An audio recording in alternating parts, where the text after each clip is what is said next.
Okay, good morning and welcome to the 2022 Community Development Administration Operating Agency Training. My name is Justin Jackson and I serve as Executive Director of the Community Development Administration.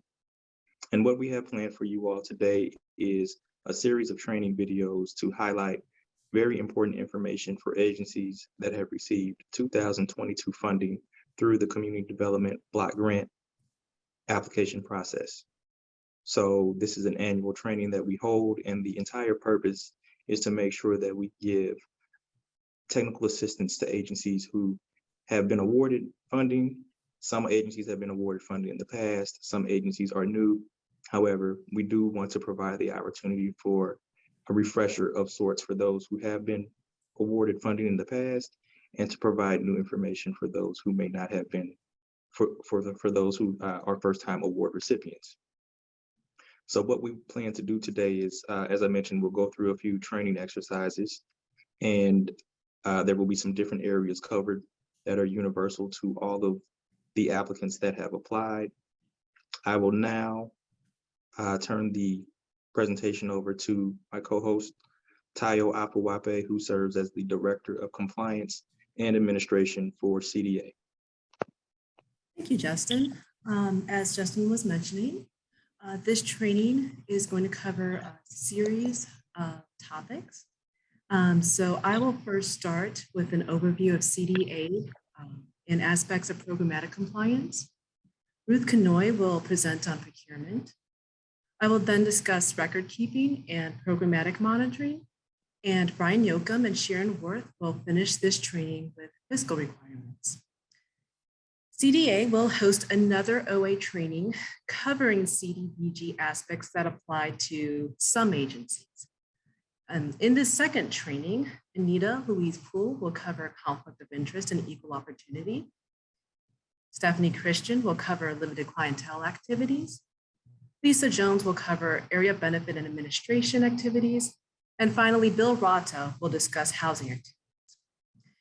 This second training will also be brief, so don't worry, it will only take a few hours from your busy schedules. So all of these presentations, or each of these sections that I just mentioned, have been pre-recorded. We will soon post all of these presentations to our website so that you can view them at your leisure. CDA will also provide you advance notice for this second OA training to view live. The advantage of attending trainings live is having live Q&A time, allowing for agencies to learn from each other. So I'm excited about CDA venturing into virtual trainings and utilizing our website as a platform for continued learning. So without much further ado, let's get started.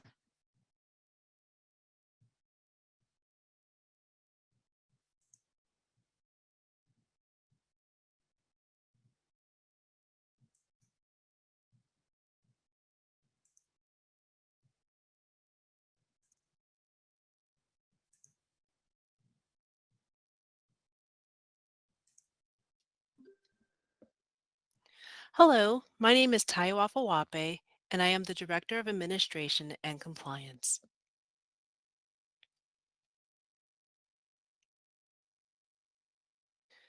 This presentation covers a hodgepodge of items that agencies should be mindful of, including number 1, an overview of CDA's mission, organizational structure, and timelines. Number 2, reminders concerning Section 504 compliance, neighborhood revitalization strategy areas or NARSAs, and equal employment opportunity procedures, and contract attachments. Number 3, a brief discussion about key differences between Cdbg and Cdbg Cbi contracts. And lastly, upcoming due dates concerning reporting, Section 504, and programmatic technical assistance.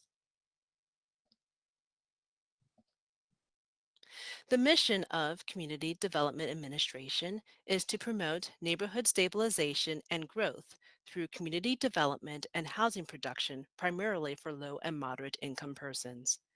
CDA administers 2 types of HUD funds: One type is Community Development Block Grant, or CDBG, which is mostly used for community and economic development programs, while the other type is called Home Investment Partnership, or Home Funds, which is designed to increase home ownership and affordable housing. With the onset of COVID-19, CDA will also administer another type of HUD allocation called Community Development Block Grant Coronavirus, or CDBG-CV, which are CDBG funds used specifically to prevent, prepare for, or respond to the coronavirus. This OA training will primarily focus on CDBG funding. CDA partners with agencies such as yourselves to administer programs coinciding with our mission.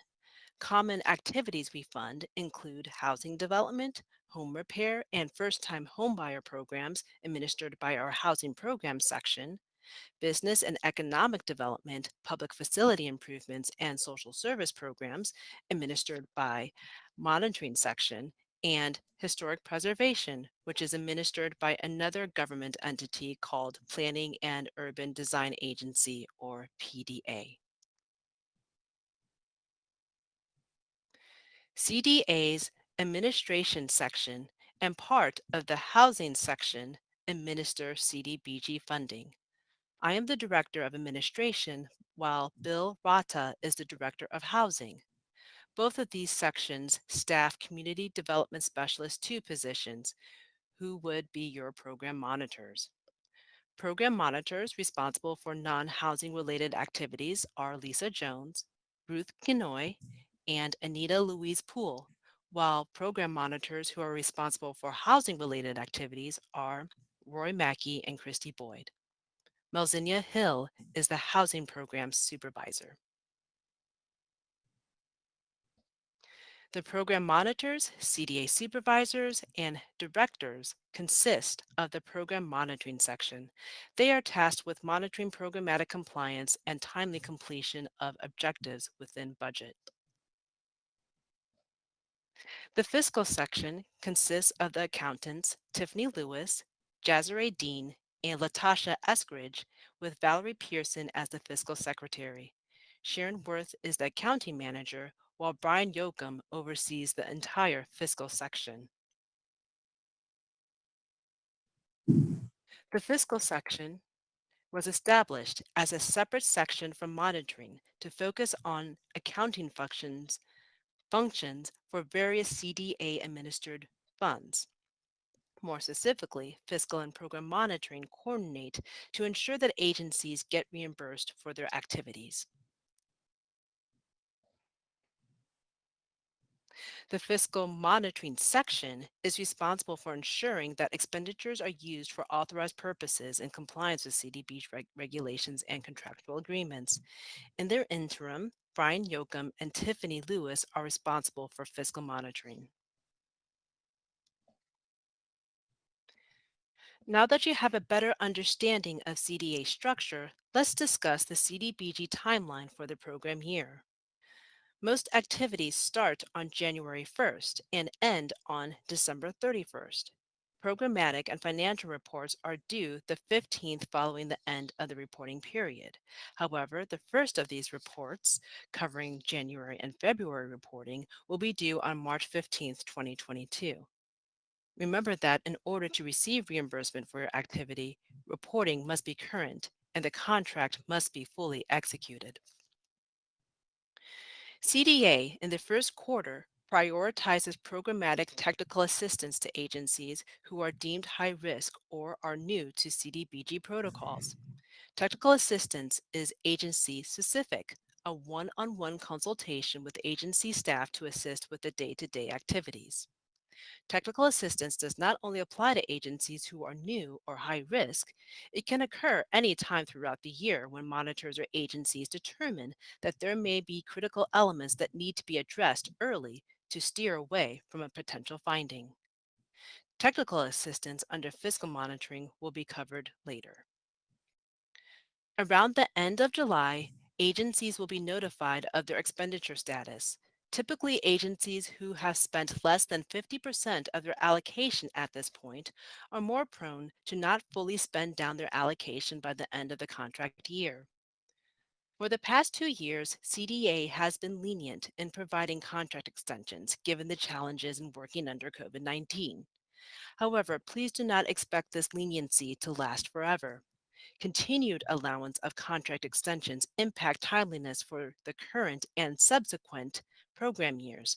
This domino effect jeopardizes CDA meeting expenditure deadlines from HUD and agencies meeting contractual obligations with CDA.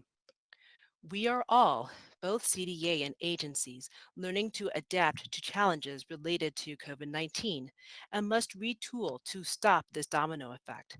As such, assume you must spend all of your allocation on eligible costs by the end of the contract period. Otherwise, you risk not fulfilling your objectives and leaving money on the table. Third and fourth quarters are are designated for programmatic monitoring site visits. Physical monitoring typically occurs 9 to 15 months after the start of the program year. A monitoring visit is a process established by CDA to evaluate the agency's performance and adherence to CDA and HUD rules and regulations. Details of the monitoring and fiscal monitoring visit will be explained later on. For now, understand that a monitoring visit differs from technical assistance and that the former pertains to evaluating performance, while the latter pertains to providing guidance. Once the CD activity concludes at the end of December, your final programmatic and financial reports are due January 15th of 2023.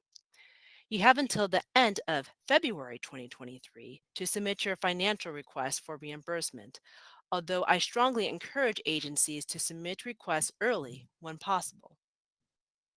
Also, in February, you will need to complete end-of-year reports, which were due this year on February the 7th. The end-of-year report is critical to CDA's annual report we provide to HUD, called the Consolidated Annual Performance and Evaluation Report, or CAPER, which is due in March. This report includes leveraged funding utilized in all awarded CDBG and home activities, as well as summarizing agency goals and accomplishments. CDBG CV contracts may not have a January through December contract period. However, it will follow a similar timeline as CDBG based upon the contract start date. A major difference is that the first programmatic and financial report would be due 30 days after the contract execution date.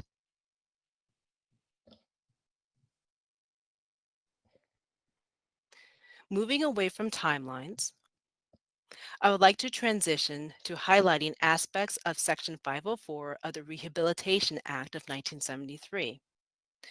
Section 504 prohibits discrimination based upon disability and establishes requirements for program and physical accessibility under federally assisted programs. Section 504 provides equal opportunity for everyone, both staff and clientele, to ensure that people can enter the facility and participate in employment, programming, and services. Section 504 provides for equal opportunity to enter facilities and participate in programs or activities, but does not require that every facility and program be accessible. Accessibility should not be cost prohibitive, for instance. For example, adding a ramp or chairlift to an entry or stairwell, installing rails next to a toilet, moving meetings and activities to ground level in a multi-level facility are more economical ways to accommodate disabled individuals rather than rebuilding stairs to code or installing an elevator. Equal opportunity in the context of Section 504 refers to persons with disabilities having the same opportunities and access as non-disabled persons, which includes integrating rather than segregating activities based upon disability or non-disability status. All CDBG funded activities must complete a Section 504 self-evaluation plan. The purpose of this plan encourages agencies to evaluate all aspects of accessibility, from policies and procedures regarding vacating the premise during an emergency to accessibility of an application or a community meeting. The self-evaluation plan should review all HUD-funded functions as well as some non-HUD-funded functions such as entry and egress into the facilities.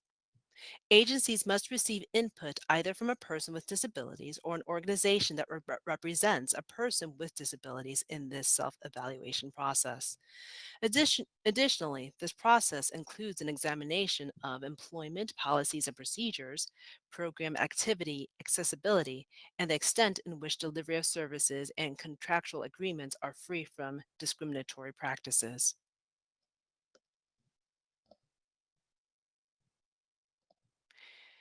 In this self-evaluation, organizations may realize that there are ways to make their facility more accessible, such as adding a small ramp in the entryway. In this example, the organization would be required to complete a transition plan indicating when they would anticipate installing the ramp.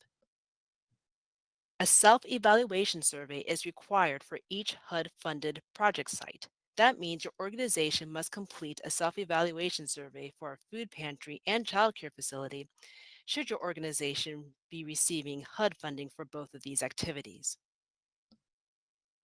Agencies who have previously been HUD funded should already have a self-evaluation survey on file. However, self-evaluation surveys are due March 31st of 2022 for any agency who has a new site location or activity or is new to CDA. If you need a memo detailing the requirements of Section 504 and/or a self-evaluation form, please contact your program monitor. All CDBG funded sites and programs must be accessible to persons with disabilities or have a transition plan in place. All self-evaluations and transition plans must also be kept in the agency's file, as these will be items requested during their monitoring visit. Another key topic to highlight is Narsa. Through extensive data gathering, CDA determined that certain areas needed additional economic development attention. CDA's findings were submitted to HUD, who then designated these areas as Neighborhood Revitalization Strategy Areas, or NARSAs. The advantage of an area being designated as a NARSA is that it allows subrecipients to undertake a broader range of activities involving economic development, housing, and public services than they would be able to do otherwise. CDA is also required to report to HUD outcomes achieved in NARSAs, which is why on the RFP, CDA prioritizes activities conducted in NARSAs and why the NARSA activity is collected on programmatic reporting. NARSA outcomes depend upon the home address of the participant if the agency is conducting a limited clientele or housing activity. For area benefit and administrative activities, the NARSA outcome is based upon either where the service is being provided or the residents within the NARSA. Information about limited clientele, housing, area benefit, and administration activities will be presented later on. For now, understand that limited clientele and housing activities are based upon each person either being in a presumed class or low to moderate income. On the other hand, area benefit and administrative activities are based upon the service area being primarily low to moderate income and primarily residential.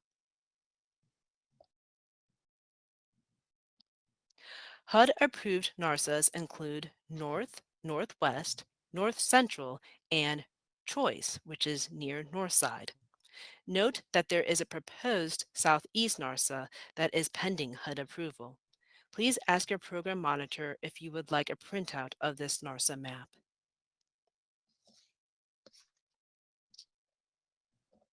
The boundaries of the North, Northwest, and North Central NARSAs match neighborhood boundaries as indicated on the slide.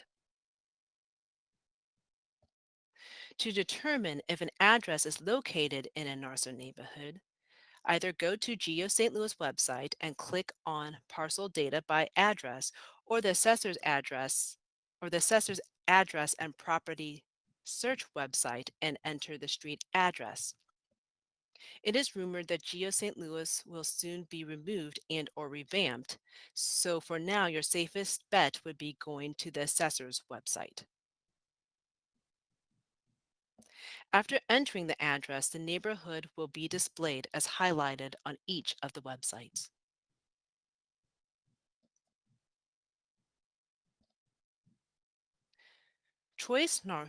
Narsa coincides with the established near Northside Choice neighborhood footprint. The boundaries of the Choice Narsa do not encompass 100% of some of the neighborhoods. Therefore, to confirm that an address is in the Choice Narsa, you would use both Geo St. Louis or the assessor's website and the map on the slide containing street names to determine if the address is in the Choice Narsa. Ask your program monitor if you need a printout of this Choice Narsa map.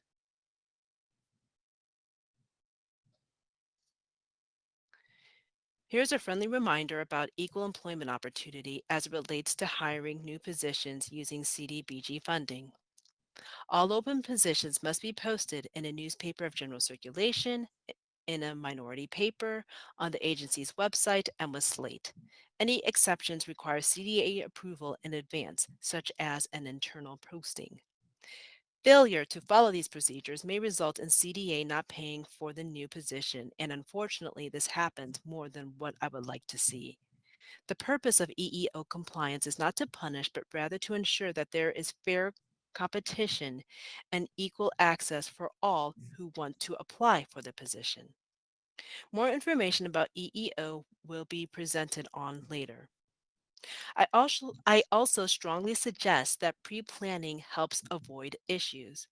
As soon as your organization is considering changing their CDBG personnel schedule in any way, that includes hiring, transferring, promoting, and even salary changes, contact your program monitor immediately for guidance. The contract execution checklist was introduced last year, listing all of the contract attachments needed to execute the contract. Program monitors now provide the checklist and attachments up front while simultaneously generating the contract. This slight change of procedure, in theory, helps to expedite executing your contract and getting agencies reimbursed faster. Remember, though, that the expediency of contract execution is also dependent upon how quickly your monitor receives these attachments. Although agencies can still submit their corporate resolution and board resolution after the receipt of the draft contract, your program monitor still needs all attachments, including those resolutions, before CDA can route the contract for execution. One of the contract attachments is this Egrams Memo. This memo designates who is authorized to submit programmatic and financial reports in Egrams. This form also helps me as a liaison for Egrams to better assist you with accessibility issues. I should also mention, if you have issues with Egrams, please email your program monitor and include the screenshot of the issue. The screenshot helps me to better understand the issue and in turn follow up more promptly.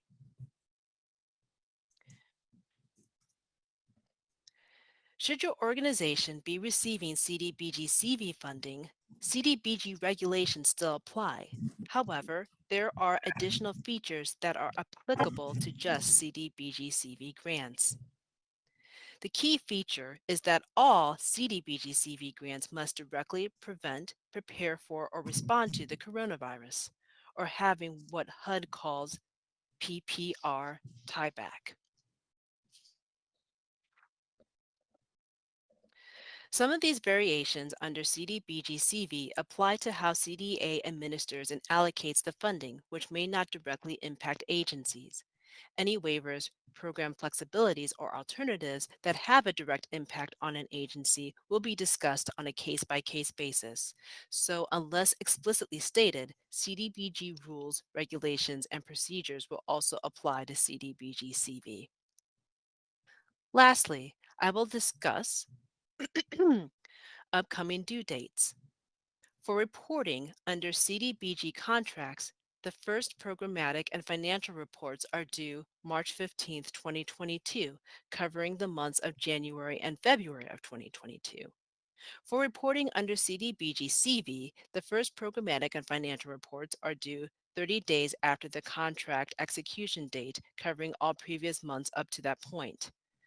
All subsequent reports under Cdbg and Cdbg CV are due on the 15th of the month following the end of the reporting period. Remember that reporting must be current and the contract must be executed for CDA to process draw requests. Section 504 Self-Evaluation Survey is due March 31st, 2022 for any previously funded agencies and/or agencies with new sites or, new site locations or activities, or any new entities that are new to CDA.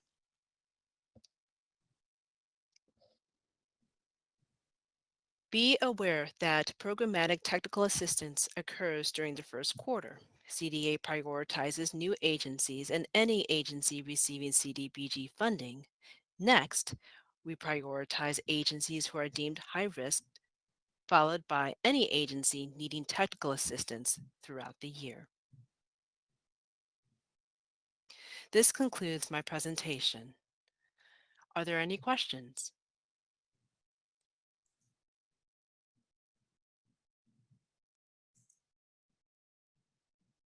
Okay, so it looks like there were two questions which I answered on the Q&A, and it looks like there might be another question. Oh, okay. You're welcome. And so let me go over those questions. One question was, will the Narsa GIS tool be turned online? If not, is there a search function for addresses that allows us to know accurately which Narsa zone the client falls in? So I responded that I was unaware of this GIS tool, and but the best bet is to use the assessor's website for neighborhood lookup.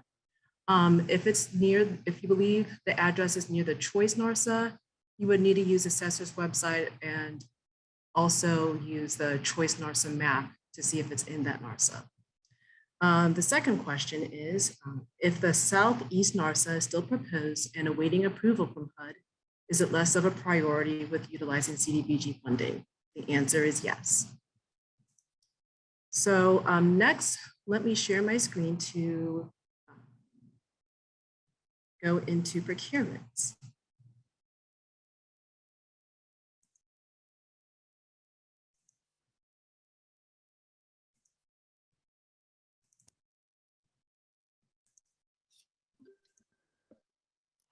Hello, my name is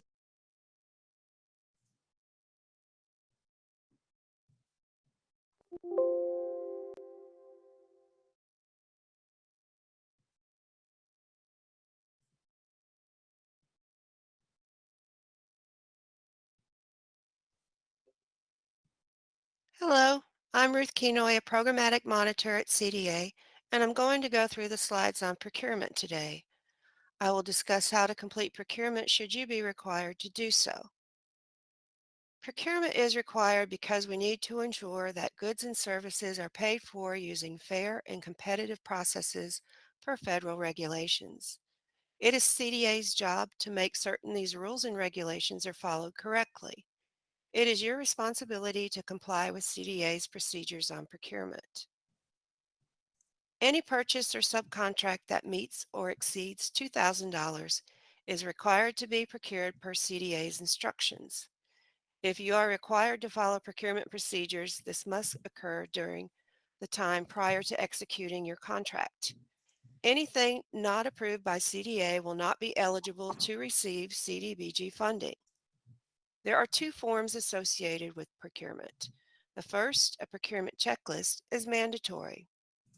If you are unable to obtain at least 3 bids, you will also need to complete a cost analysis form. These forms are available from your programmatic monitor. Procurement must be competitive. To ensure this, keep any pre-qualified list you have available up to date. Also note that bidders do not have to reside or do business strictly within the city's limits. If there are any geographical restrictions per federal regulations, you will be alerted by your monitor. When determining who to utilize as a selected vendor, supplier, or subcontractor, your choice of supplier for goods or services must have a business license with the City of St. Louis, and all taxes must be paid. Go to www.sam.gov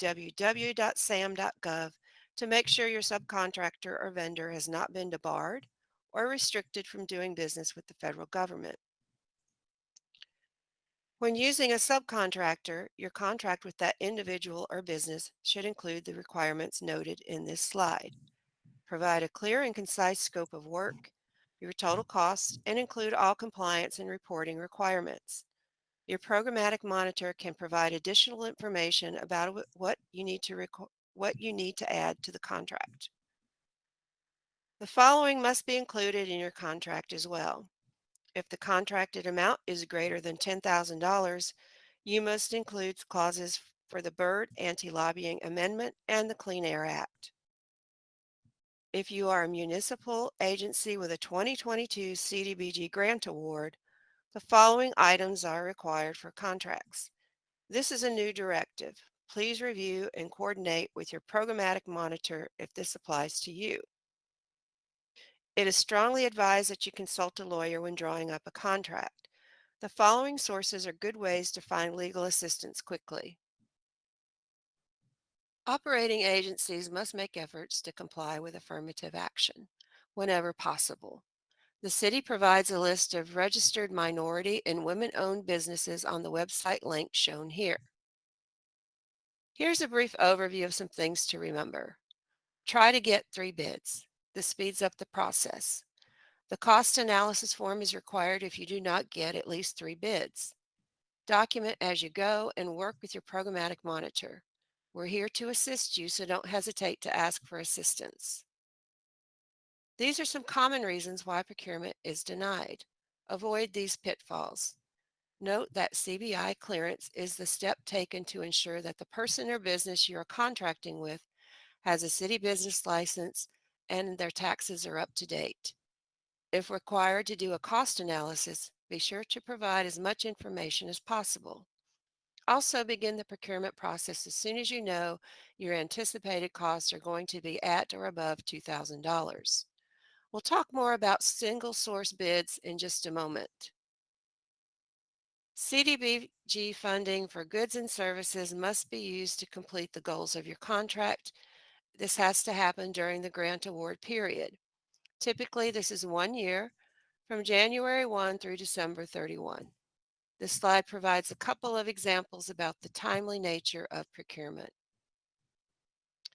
Again, if you must complete a cost analysis, be sure to provide sufficient detail about why you were unable to get 3 bids and why the cost is reasonable.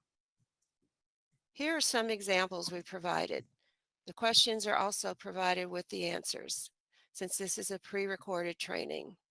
Take a look, review, and consider both examples shown here. This slide provides some more information about cost analysis and how to successfully provide the right information for your procurement approval. Sole source procurement is when you have only one source for the bid. This is not common and is acceptable in limited circumstances. If you feel that your agency is justified in seeking a sole source bid, contact your programmatic monitor to discuss. You will be required to complete a cost analysis for sole source bids. Here are some examples about why you may qualify for a sole source bid. Review the information on the slide here if you think you qualify. The following provide some examples that may or may not qualify for sole source bids. Review each slide. If you are still uncertain about whether you qualify for a single source bid after looking at these examples, contact your programmatic monitor to discuss. In closing, remember the following. Procurement isn't hard if you plan ahead and start early on the process. Be sure to discuss with your programmatic monitor and update your monitor if anything changes. We're here to help. Thanks for your time today.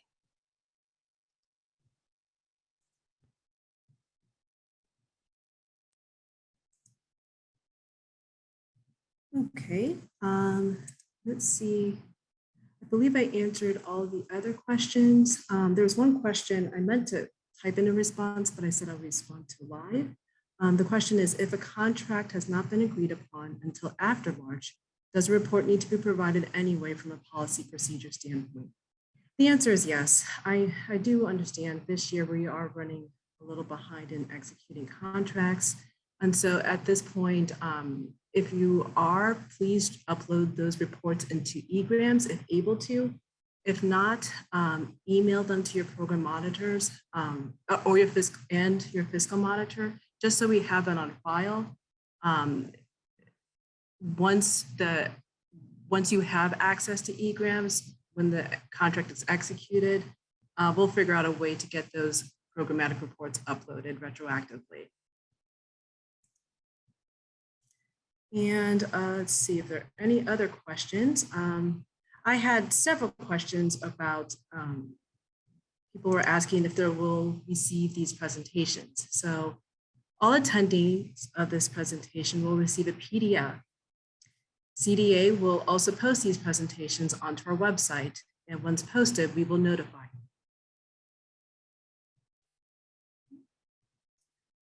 So next, we'll talk about record keeping and programmatic monitoring.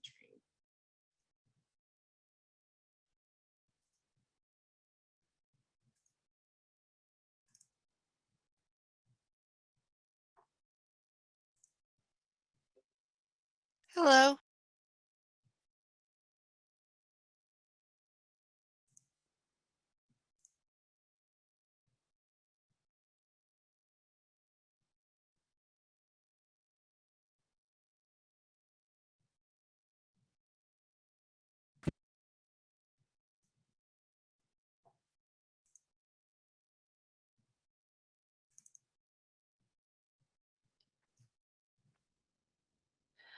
Hello, my name is Tayo Afawape, and I am the Director of Administration and Compliance.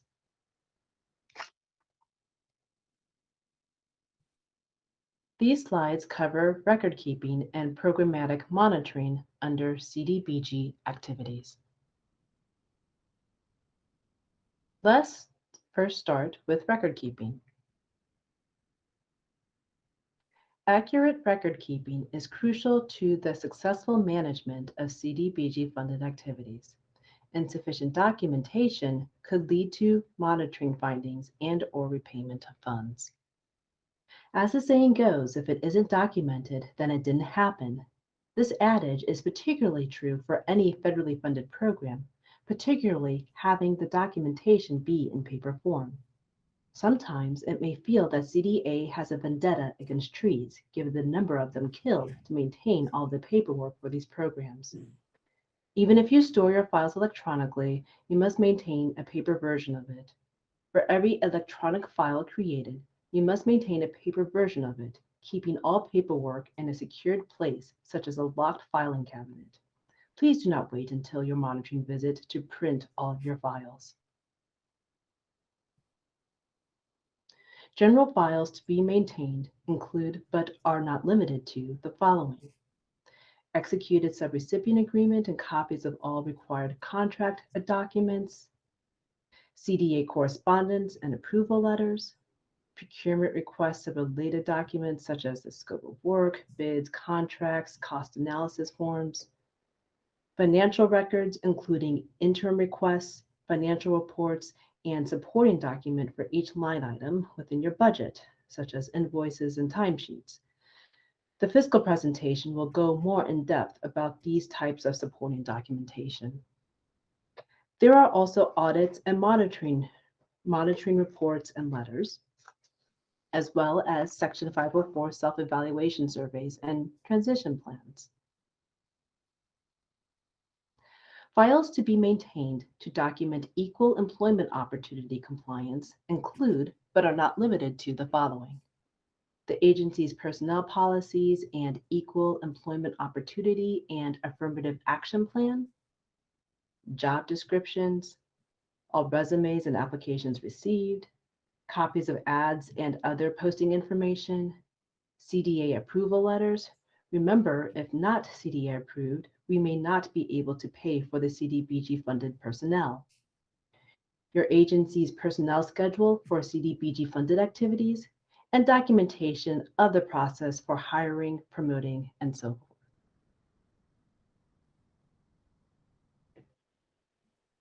You will need records documenting that your activity is eligible and that it meets a national objective. Records required will depend on the activity and the national objective you are trying to meet, but each program should have the following baseline documentation. Eligibility of the activity. Make sure you stick with what you say you will do based upon the subrecipient agreement. Any changes to your activity without CDA approval may result in the activity no longer being eligible, which may lead to repayment of funds. Evidence that the activity meets a national objective. Upcoming slides will cover this point more in depth. Characteristics and locations of the beneficiaries and programmatic reports, including the status of the activity, and backup documentation such as intake forms, maps, flyers, sign-in sheets, and so on. Note that these documents will always be reviewed during a programmatic monitoring visit.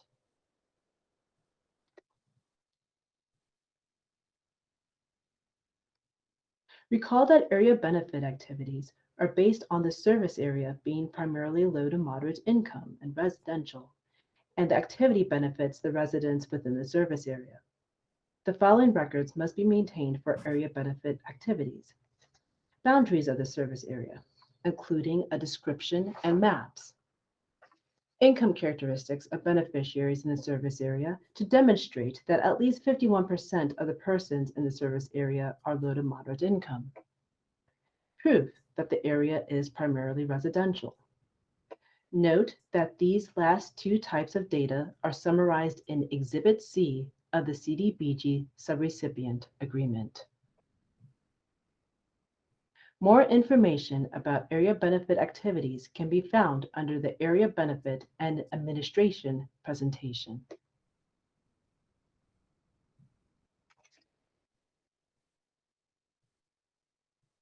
Recall that limited clientele activities are based on beneficiaries either exclusively being a part of a presumed class or exclusively being low to moderate income. The following records must be maintained for limited clientele activities. Documentation showing that the activity is designed for and used by a presumed class, or data showing the size and annual income of the family of each person receiving the benefit, and at least 51% of those served are low to moderate income as determined by HUD income guidelines. In other words, if your entire program assists 100 people, then at least 51 of those persons must be low to moderate income, and CDA will only reimburse the agency for persons who are low to moderate income. Remember that income verification for each beneficiary must be determined, documented, and filed prior to services being rendered. CDA requires that each subrecipient with limited clientele activities create an intake form and collect documentation to support the income status or presumption to assist in documenting compliance. Ask your program monitor if you would like a PDF of a sample intake form. If you choose to create your own intake form, you must at minimum capture the same information as the sample. When documenting eligibility of an applicant during the intake process, you must collect documentation if your program exclusively services a presumed class. For example, seniors are a presumed class, and if your program exclusively serves seniors defined as 62 years or older, the documenting presumption would be a government-issued ID showing the applicant's age. If you are serving exclusively people who are low to moderate income, then you must collect income documentation such as check stubs, award letters, etc., to support that they meet HUD income limits based on family size. More information about limited clientele can be found on the limited clientele presentation. Recall that housing activities are based on beneficiaries being exclusively low to moderate income. The following records must be maintained for housing activities. There must be data showing the size and income of the household of each person receiving the benefit, as determined by HUD income guidelines. Note that this type of data is similar to limited clientele activities. The key difference is that housing bases income eligibility off of households, while limited clientele activities base income eligibility off of families. The quickest way to determine the difference is that a family refers to everyone living in a unit that is blood related or legally bound, such as by marriage or through adoption or fostering, while households refers to everyone living in a unit regardless of the relationship to one another. A simple example is if one of two girlfriends living together was to apply to a limited clientele activity, such as job training, and a housing activity, such as minor home repair. The family size under job training would be 1, while the household size under minor home repair program would be 2. Further explanation about differences between household and family size can be found under the limited clientele presentation. Similar to limited clientele activities, with housing activities, each beneficiary must complete an intake form and have income verification determined, documented, and filed prior to services being rendered. Retention of records will comply with 2 CFR Part 200 as applicable. This slide highlights key components of this regulation. Each operating agency shall retain all of its records and supporting documentation applicable to the contract with the city. You can refer to Cdbg Subrecipient Agreement under Retention Requirements for more information. All such records and supporting documentation shall be made readily available upon request for inspection or audit by representatives of the city and/or federal government. All records pertinent to the federal award must be retained for a period of 3 years from the date of submission of the final expenditure report. This statement is important because some agency staff may erroneously assume that file retention is 3 years from the end of the contract period. This mistake could lead to files being destroyed prematurely. That is why I strongly recommend that agencies make it a habit to keep records for several years longer than the express time frame so that you will guarantee that your files are at least retained within your contractual obligations.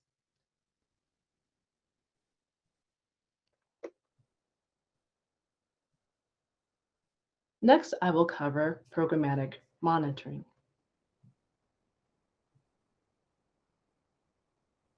HUD requires programmatic monitoring on an annual basis.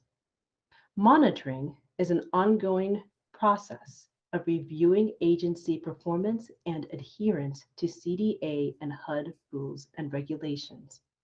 As stated before, evaluation of performance is based upon the agency's record keeping, which is why good record keeping is quintessential. Monitoring is also a tool to improve that performance. More specifically, if there are deficiencies found during the monitoring visit, agencies must complete corrective actions as expressed by their program monitor to resolve those deficiencies. Resolving these issues not only rectifies the situation, but it is also meant to encourage a learning curve, lest that issue occurs again.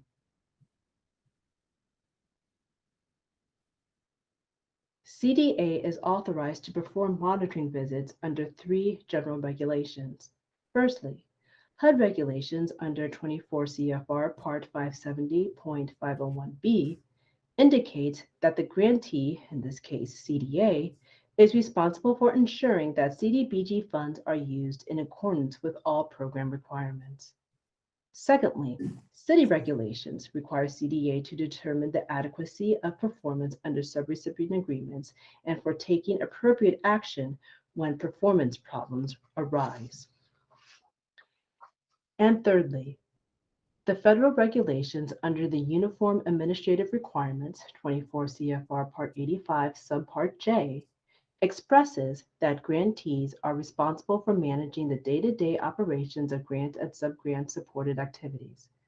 Grantees must monitor subgrant supported activities to assure compliance with applicable federal requirements and that performance goals are being achieved.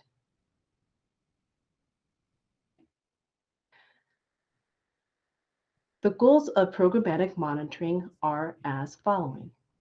Reviewing OA records to determine if services are being delivered in accordance with the types of services and units required in their respective contracts. Reviewing OA records to determine if systems are in place to properly document client eligibility, provisions of services, and compliance with any other contract requirements. And documenting if the prior year's monitoring findings have been corrected and are not repeated. Programmatic monitoring on-site visits or desk visits will occur during the third and fourth quarters of the contract period. I will later talk about desk reviews.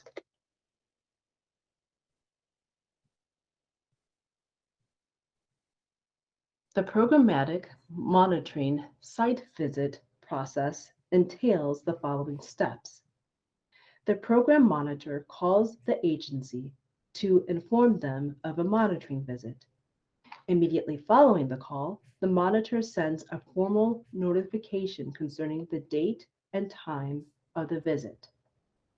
On the day of the visit, there will be an entrance conference with key programmatic and administrative staff, immediately followed by the monitoring visit where documentation and data are acquired and reviewed. After the monitoring visit, an exit conference is conducted to discuss the preliminary deficiencies. Then a monitoring letter is issued.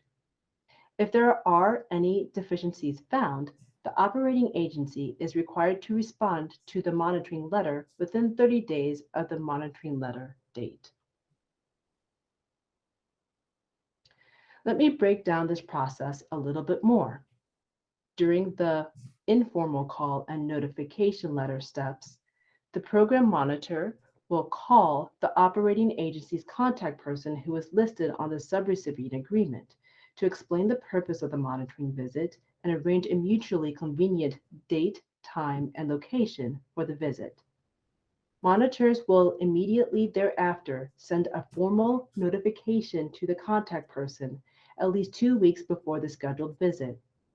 The letter indicates what documentation needs to be available for review and requests that key administrative and programmatic personnel be present during the monitoring visit.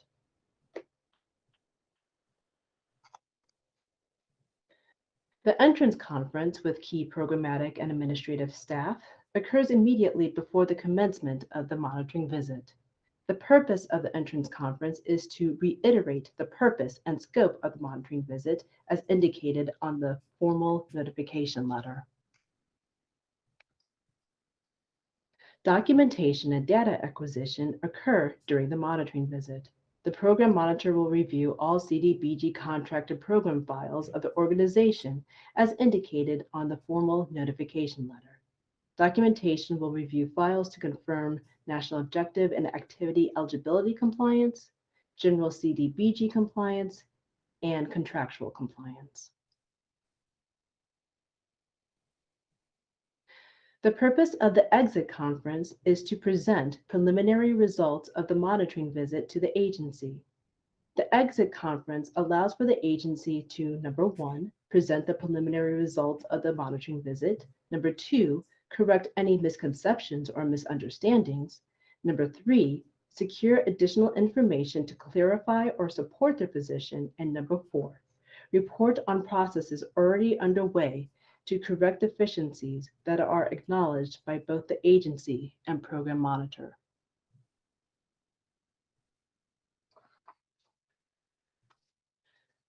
The monitoring letter is a permanent written record of the monitoring visit.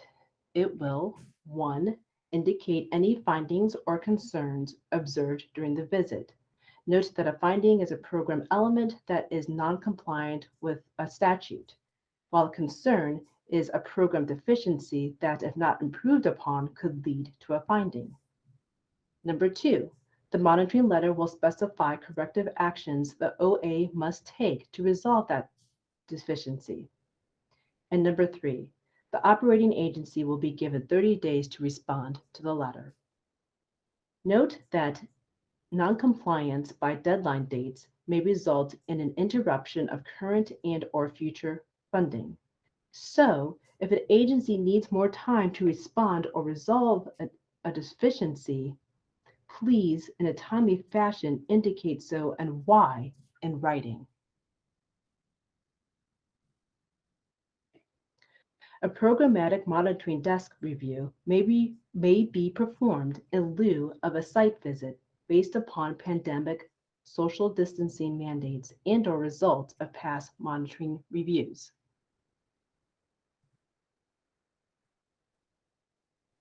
Results of the desk review will carry the same weight as a monitoring visit. Like with a monitoring visit, deadlines to correct any findings or concerns must be adhered to. Depending upon the results of the desk review, a subsequent monitoring visit may occur. Agencies eligible to receive a desk review will receive a questionnaire via Google Forms. A completed questionnaire along with any requested documents must be submitted to your program monitor by the deadline noted. The program monitor will review the responses on the questionnaire and submitted documentation. Based on the agency's questionnaire responses and documents submitted, follow-up documentation and information may be requested to complete the review. Like at the conclusion of the programmatic monitoring visit, a monitoring letter will be prepared and mailed to the agency requesting a response within 30 days. This concludes my presentation. Are there any questions?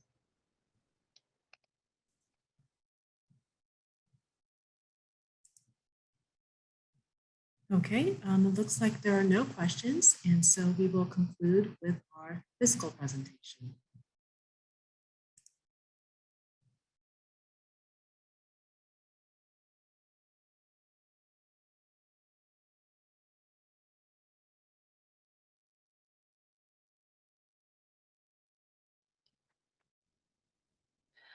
Hello.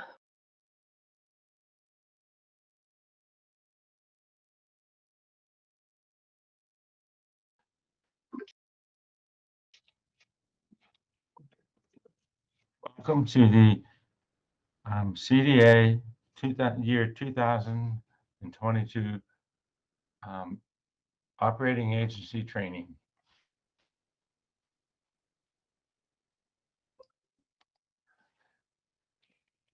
And today we will be giving you an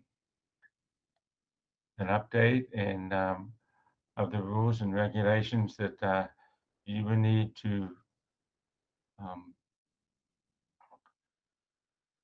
execute your requirements, primarily from the fiscal side.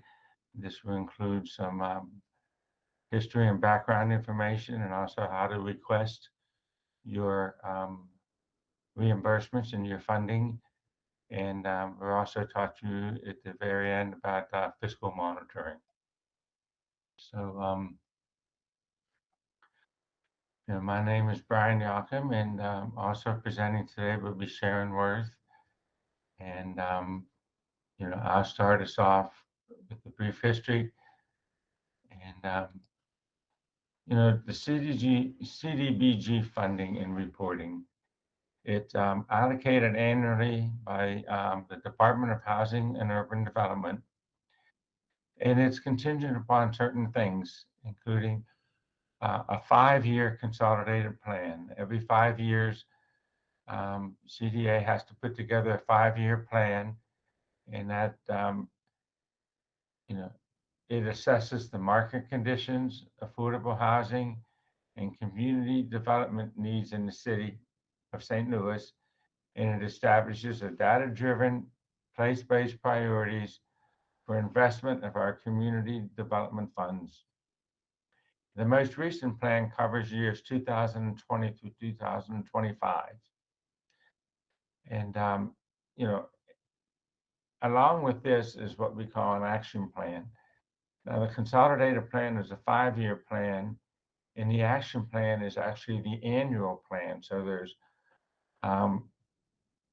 Every 5 years, you have one 5-year plan, and then you do a 1-year action plan each year.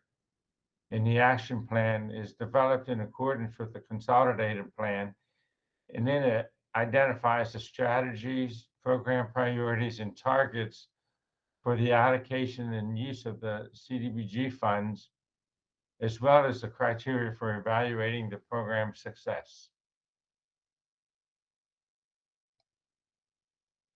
And included with the responsibilities of administering the block grant funds, CDA must report CDBG programmatic and financial activity information in IDIS.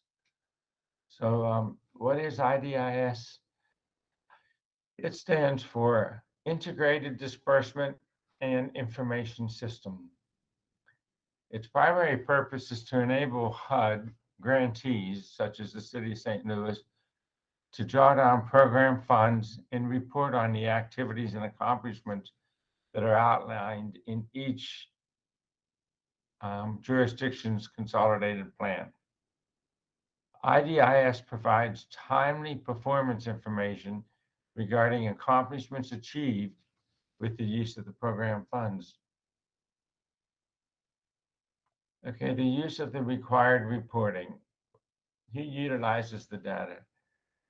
Well, HUD uses the data on a regular basis and on an ad hoc basis to report to entities that evaluate and fund the CDBG program.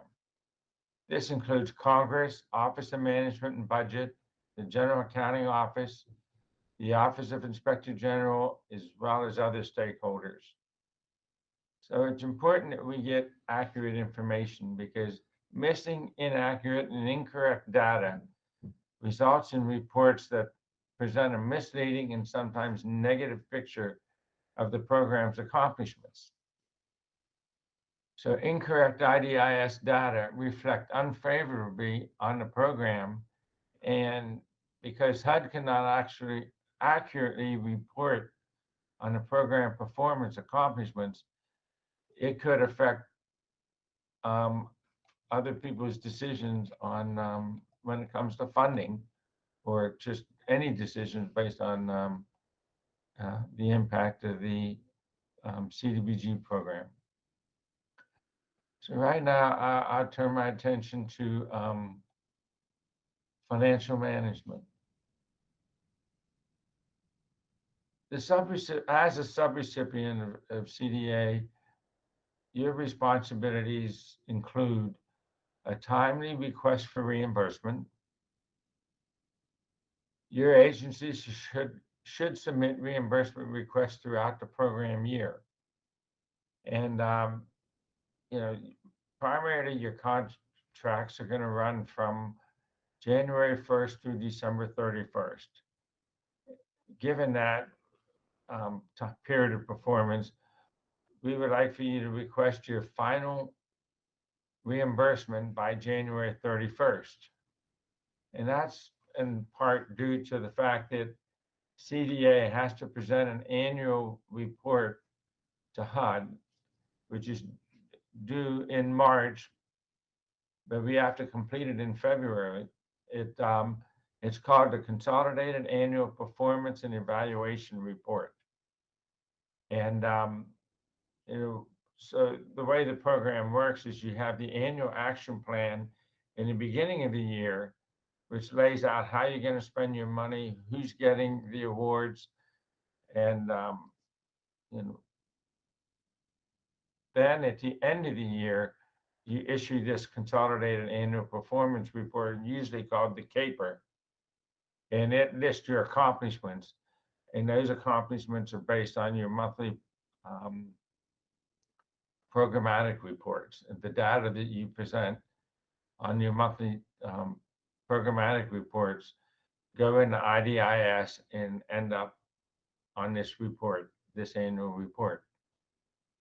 And CDA, in addition to preparing an annual report to show how well we've done with our projected goals, we also have to meet certain expenditure deadlines. And that's why we ask that you submit timely reimbursements, because, you know, what happens if we don't meet these expenditure deadlines? Well, HUD can, and they will recapture funds if we don't meet our deadlines. And that, of course, impacts us for the next the next calendar year. So, you know, bear in mind that your monthly reports are important, and they impact future decisions on funding. And then in your, you get a contract from us at the beginning of the year. And I'm going to go over a couple of pages in that contract. The first one will be page 42, and I think the second one will be page 41.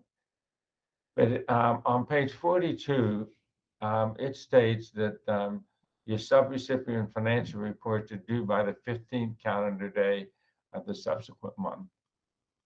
And this has to be submitted whether you have activity that month or not. So if your contract starts in January, then your first report is going to be due on February 15th. And then every month after that, like for the month of February, you have to submit your report by March 15th. And in your contract, it states, the operating agency shall furnish a complete and accurate financial report to CDA in the form attached as Exhibit B, and you submit that no later than the 15th calendar day of the month following the reporting period. And failure to submit your report in a timely manner can result in sanctions being imposed. And you know, the most common sanction will be a delay in your reimbursements until you become timely with your reporting. And also, in addition to the monthly reports that are due, you know, you have several annual reports. And one is a final personnel schedule, and then the other two will be inventory related. One for real property, which most of you do not have, but you still have to submit the report. You simply put a big NA on the report and submit it. And then the equipment. And the equipment report, keep in mind, it's not just for the 1 year. If you've received funding from us for multiple years, then this equipment will include all equipment purchased with block grant funds from the first time you receive funding for us. And as long as they're still working and you still have possession of them, you have to include them on your equipment inventory report. But we'll talk a little bit more about that later. So your final personnel schedule is due the last day of January, in this case, 2023. And, you know, when you prepared your application, you also submitted a personnel schedule. And of course, that's an estimate, that's a projection of what you intend to do and plan to do and think is needed to carry out your program goals. So, you know, of course, things can change. Staff can move on or, you know, retire, and you hire new staffing. So the personnel schedule at the end of the year includes the actual results. And, you know, so that's, we'll go over that a little more in detail later. But just keep in mind that at the end of the year, you have to prepare the final personnel schedule, and then also your inventory reports. And your real property, again, you know, make sure that you get the approved signatures. Each report is going to require 2 signatures, the person who prepared it, and then another one that approves it, which is going to be somebody on your authorized signatory list. You, in the beginning of every contract, you fill out a form for authorized signatures. Somebody on that form must sign off on these reports. And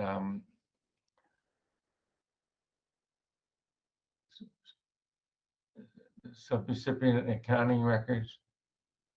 Okay, so document.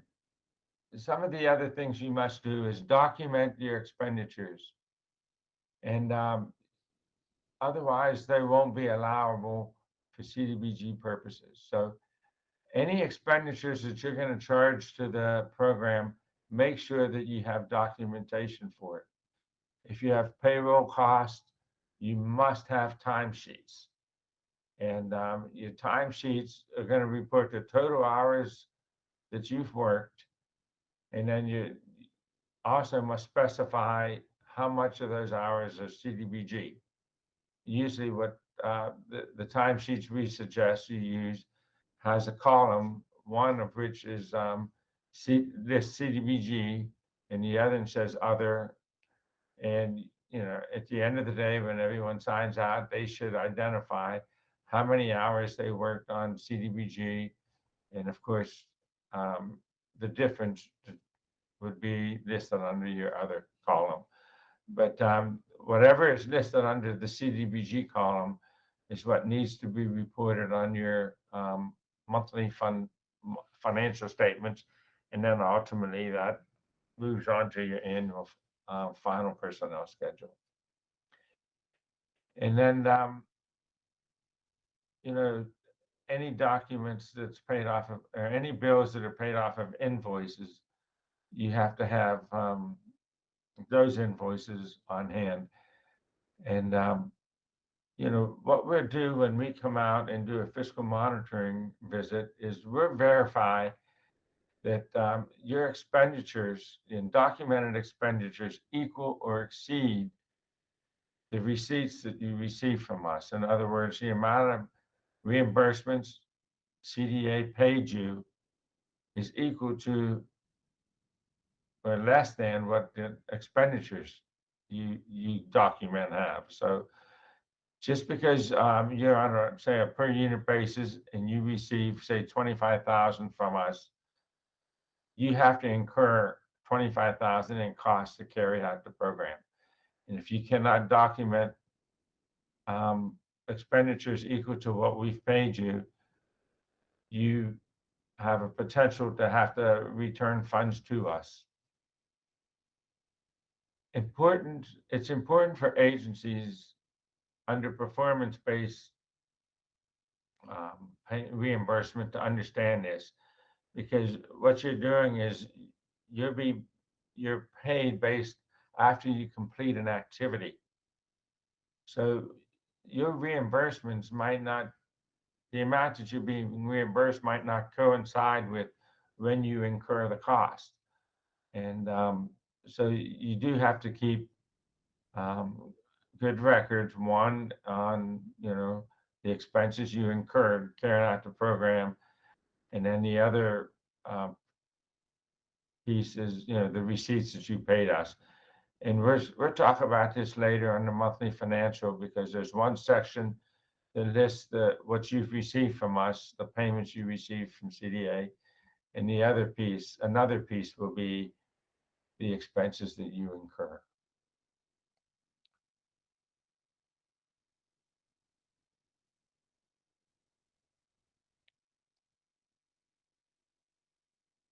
In your personnel schedule, you submit one with your application. And also keep in mind that if there's any personnel changes during the contract period, which for all of you is usually, most of you, it's a 12-month period. If there's changes to your personnel, you need to contact your program monitor, because some changes require and trigger EEO compliance. That's Equal Employment Opportunity Compliance.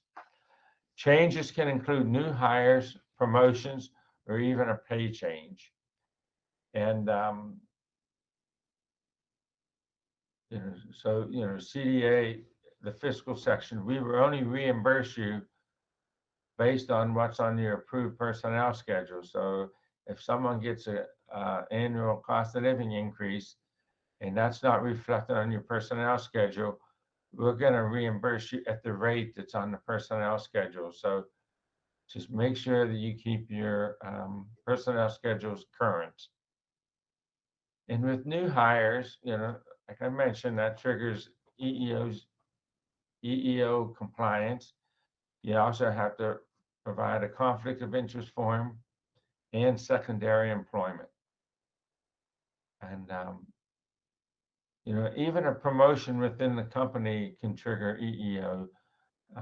The government, if you're paying a position with block grant funds, they want to see that it was competitive and it was advertised properly. So anytime you have changes in personnel, please contact your program monitor. And also keep in mind that each change requires a revised personnel schedule. Now, there are two separate schedules. A lot of the funding is for nonprofits, but we also have some funding for municipal agencies, which primarily will be city departments. And their forms are slightly different. And the main difference really is for the city, it lists job coding and classifications. And also keep in mind that, you can add additional lines to your personnel schedule when you have new hires, promotions, or pay rate changes. And that's really, for instance, if someone works for you and they get paid every 2 weeks, you're going to have 26 pay periods a year. So let's say for the first 10 pay periods, they have a certain rate of pay, and then they get a cost of living increase. So you can have one line for the pay rate for the first 10 pay periods, and then you have a second line for that same employee for the next 16 pay periods. And that's really the easiest way to maintain your personnel schedule. You have to report the actual pay and then the percent of their pay that's block grant based on your timesheets. And when we go over the form, it's kind of laid out that way. So it's kind of self-explanatory. But I just think the easiest way to handle some of these is every time there's a pay rate change, start a new line for that employee. And then at the end of the year, everything will add up to the actual costs. And, again, there's many reasons for revising it. And if you have changes. And so, personnel being one of the biggest expenditures throughout the year, it is reviewed, and you need to keep accurate and timely records for those. So I'm going to turn this over now to Sharon, and she's going to start with allowable and unallowable costs.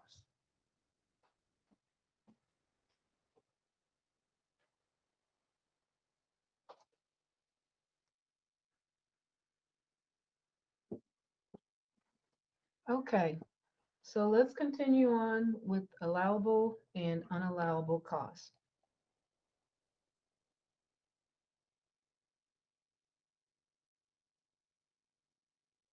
For purposes of reporting eligible CDBG costs, per performance-based subrecipients should be able to determine whether costs are allowable or unallowable. Now, in determining whether costs are allowable, HUD provides a guideline for certain standards that apply to figuring this out. There's an extensive reference at the 2 CFR 200 subpart E is the guide to determining whether costs are allowable.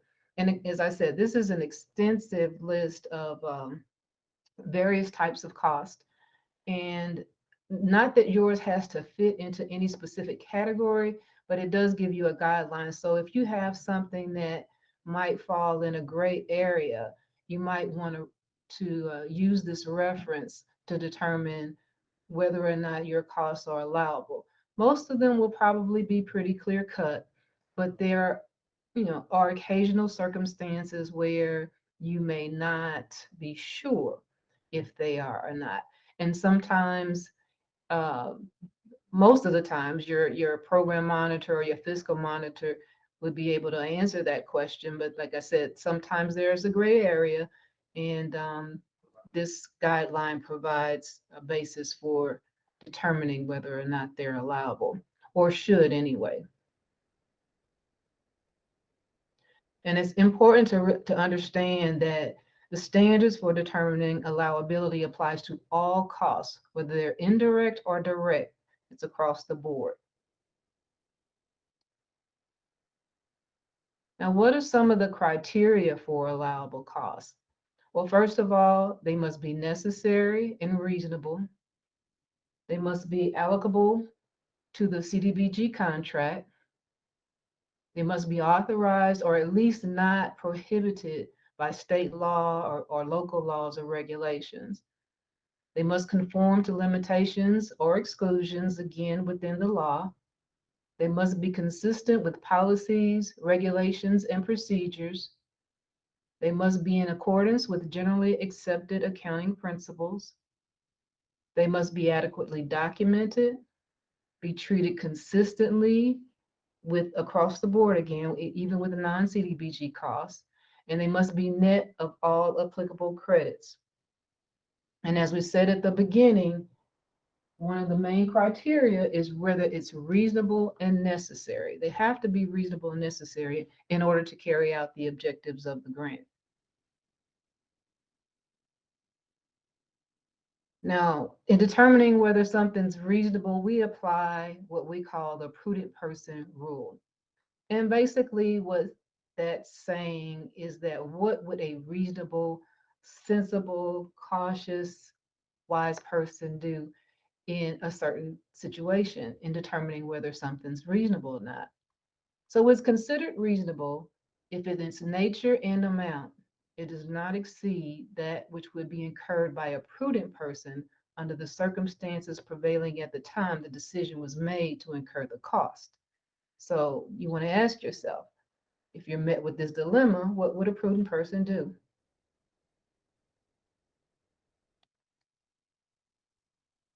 Now, some other factors that are used in determining reasonableness include whether the cost conforms to sound business practices, whether it exhibits arm's length bargaining, whether it complies with laws and regulations, and whether the terms and conditions meet those of the federal award. And if the cost was incurred during your organization's established practices, then of course, more than likely they would be considered reasonable.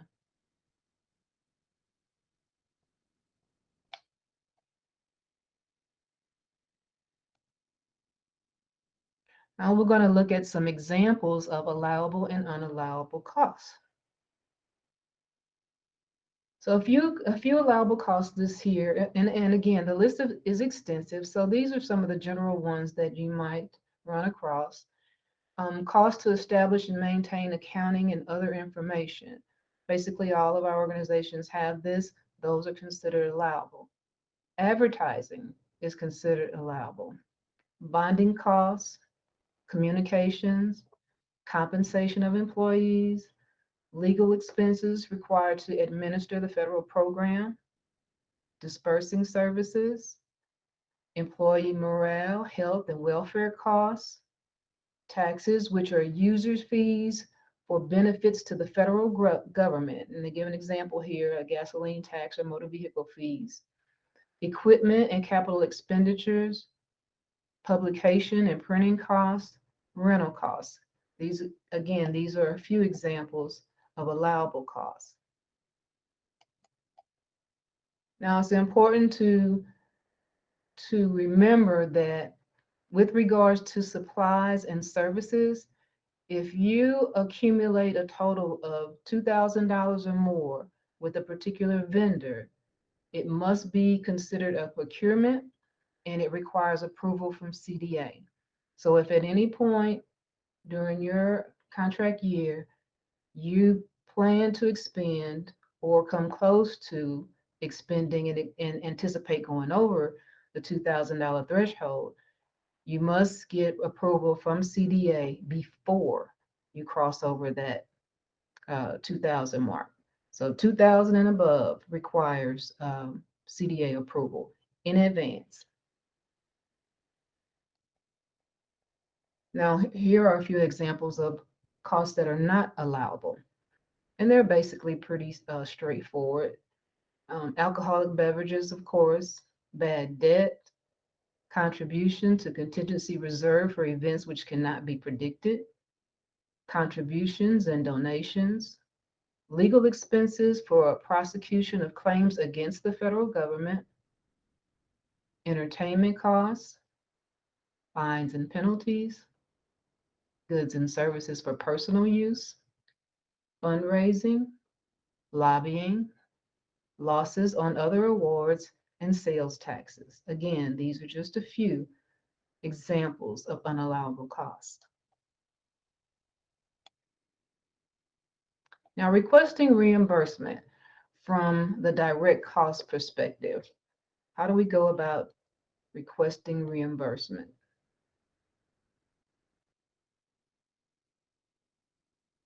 Again, how do we get paid? Well, first of all, the subrecipient submits a request for interim reimbursement directly to CDA. And for city departments, you submit a disbursement vouchers for supplies and services and telephone bills, other expenses directly to CDA.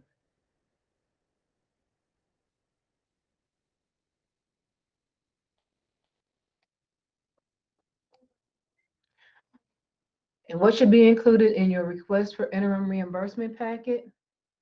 First of all, you want to properly complete request for reimbursement forms signed and dated by the preparer and the approved authorized signature. And you want to make sure that the preparer and the approver are not the same person.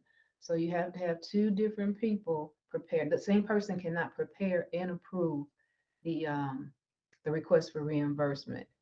And you want to attach all required documents.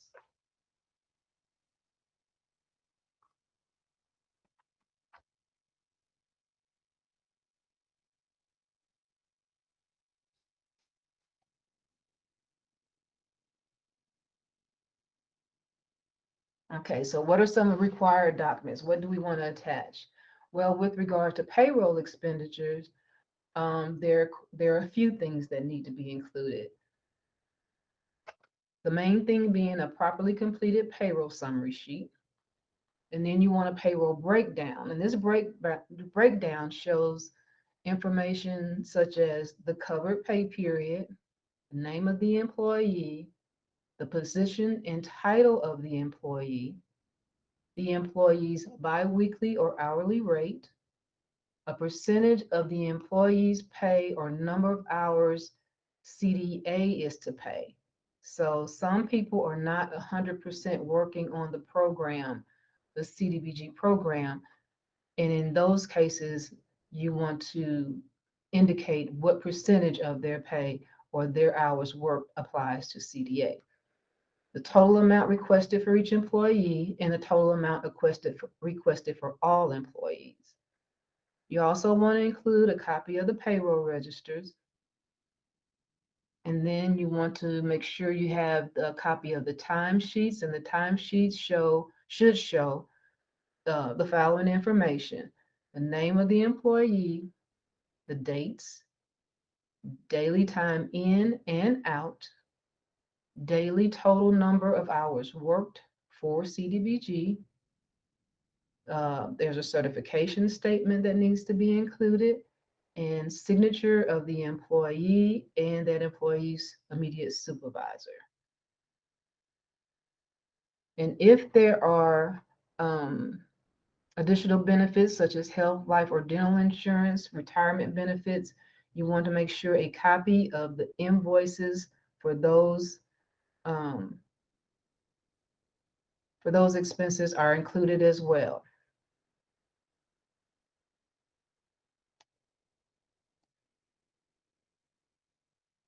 It's important to understand that an approved personnel schedule is required before we can process a request for interim reimbursement for payroll. So once your contract is executed, or even before if possible, you want to make sure that your personnel schedule has been approved by CDA before you submit a request for reimbursement for those expenses.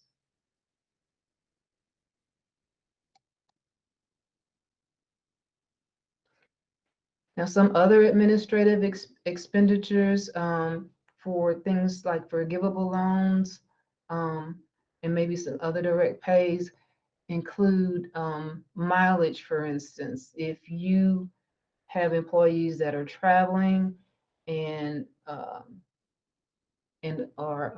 approved for mileage reimbursement, there is a form that has to be completed for automobile mileage. And it should include the beginning and ending odometer reading at a rate provided by the City of St. Louis, and it should be signed by the employee and approved by an authorized signature.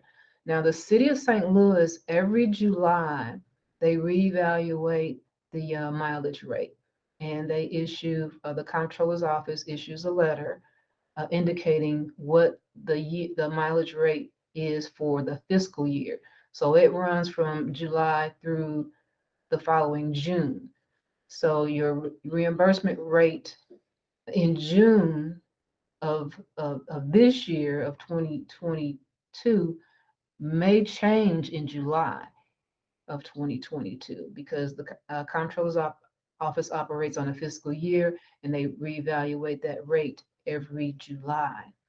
And so it could be subject to change mid-year. But in any case, the mileage form includes all of the information that I just mentioned there. Any telephone bills or utility bills, you want to make sure that you include all of the pages of the bill, even if it's a blank page. If it says 1 of 4, we need 1 of 4. We need all 4 pages, front and back. With regards to office rent, you need to provide a copy of your lease agreement or an invoice if it's if that's the way it's billed. So it's just a once a year document that's provided to CDA because most lease agreements cover the whole year. So once we know what your yearly rate is, we can break it down. If you are one that has a cell phone that's paid through, the grant, then you must also include a copy of the pages, again, just as with your regular telephone bill. You need to include all pages in the bill of the bill, and you must it must be authorized by CDA, in advance that you have one. And the allowance rate per user is $25 per month. So CDA pays their portion up to $25 a month for authorized use of a cell phone. We don't see a lot of that anymore just because a lot of people have their own cell phones and they don't necessarily deduct, the business part versus the personal part. And so the easiest way for us to do it is to offer the $25 flat rate for the use of a cell phone if it's CDBG issue, okay?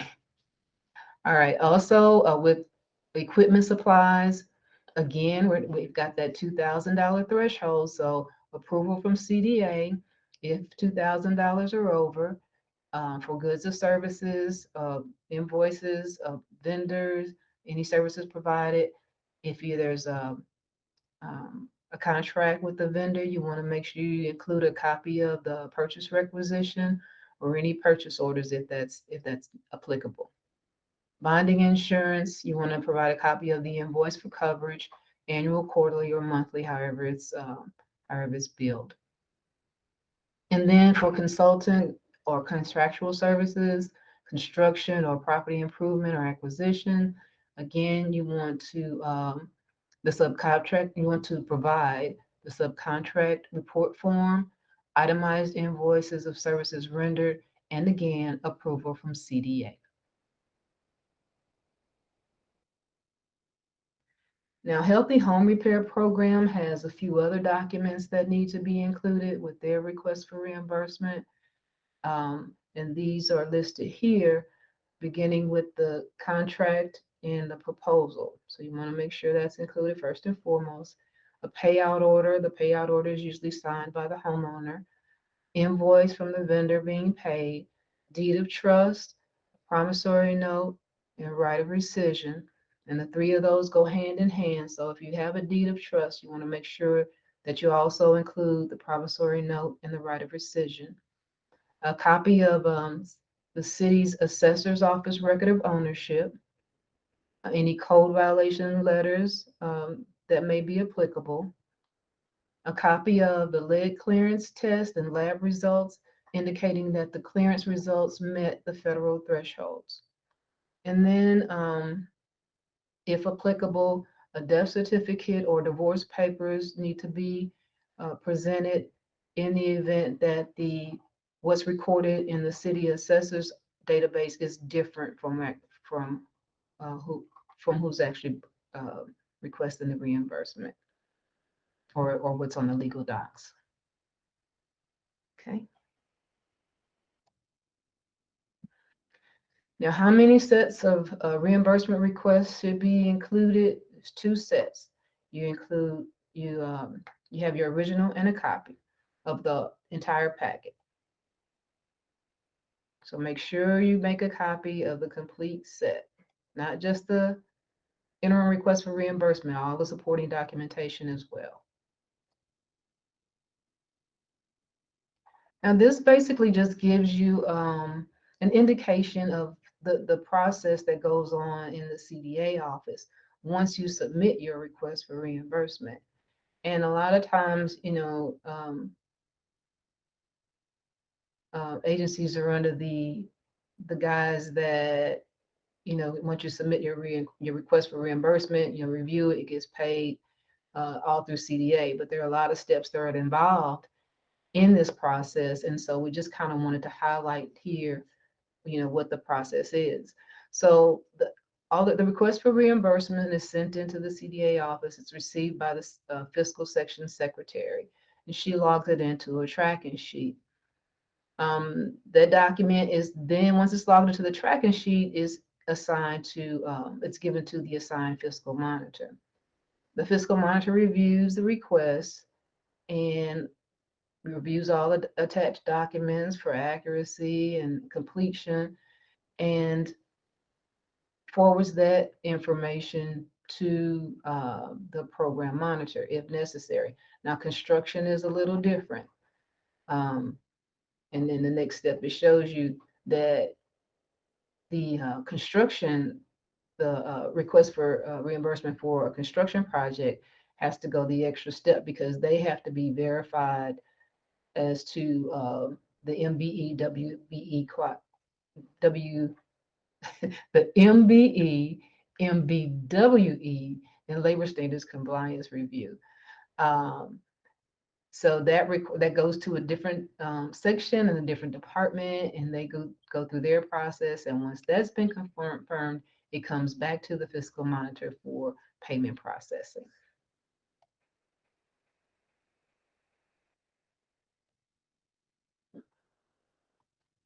Now, in some cases, there may be a situation where maybe not 100% of the request is approved. That may come from a determination by the fiscal monitor, or it may be maybe some supporting documentation has not been received by the program monitor. But in any case, whether it's from the fiscal side or the program side. If for some reason the request for reimbursement is not fully approved, we normally attach a fiscal review form indicating why that is. So if there's a difference between the amount requested and the amount paid, the fiscal review form explains what the difference is and why there's a difference. Sometimes we may scan and email that fiscal review form in advance to the agencies, but most of the time, the agency has already been contacted. They're already aware of it, and they are aware that the what they requested was not fully approved. And so we try to remember to attach that. Sometimes it doesn't happen, but a lot of times we like to just email it, and that way you have it for sure. And once everything is completed, all the documents are forwarded to the federal grant section of the Comptroller's office for further processing. That's where the actual check gets cut in the Comptroller's office. Now we have in CDA what we call a 10 business day rule. And basically what that says is by the time, when we receive your interim request for reimbursement, we will process that request within 10 business days. Now, again, the process that I just explained to you before, beginning with the receipt of the interim request for reimbursement by the fiscal secretary, that's where it begins. So if you send your paperwork somewhere else, say to your program monitor, the clock doesn't start ticking until we actually get it in the fiscal section. And so that's why it's important to send the required documents to the appropriate section. So again, within 10 business days, if there's a problem, say when I mentioned earlier that maybe the full amount wasn't approved, if we contacted the agency and said, hey, we're missing this document, can you send it to us? Or, I think you might have sent the wrong information, can you send us the right thing? If there's a question or a problem that we can't resolve over the phone within those 10 days, we'll send the information, we'll send the entire packet back to the agency. And then the agency can fix the problem and then resubmit the interim request for reimbursement. And of course, the clock starts ticking all over again.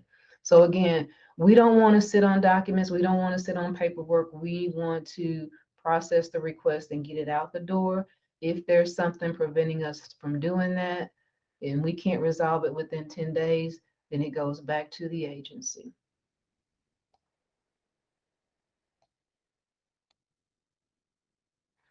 Now, the 3-day rule is for the subrecipients receiving advance payment. And what the 3-day rule basically says is, you were provided payment for a particular service, and you have to make sure that that vendor or company gets paid within 3 days after you have received a check from CDA.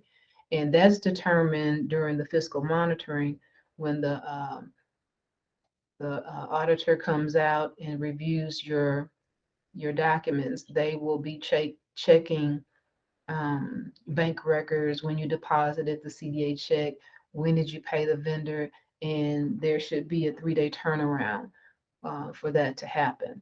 So as it says here, the subrecipient must disperse the funds to pay for CDBG program costs within 3 business days of the receipt of funds from the grantee. And so you should also maintain, if that doesn't happen, you should also make sure you have written justification as to why this didn't occur.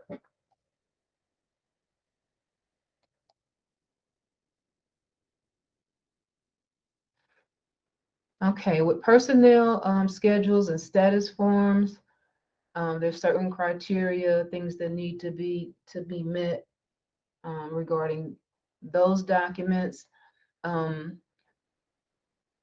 The personnel schedule reflects the proposed personnel costs to be charged to a program. This includes all salaries and fringe benefits. And with the municipal agencies, they're responsible themselves for the employee status forms and things of that nature. Anytime there's a change to the CDBG funded staff, there should be personnel schedule. The personnel schedule should be revised and submitted to CDA with the justification for approval. And then CDA will apply approval for the change. If CDA authorizes a change, an approval letter is sent to the organization with a copy of the newly revised personnel schedule.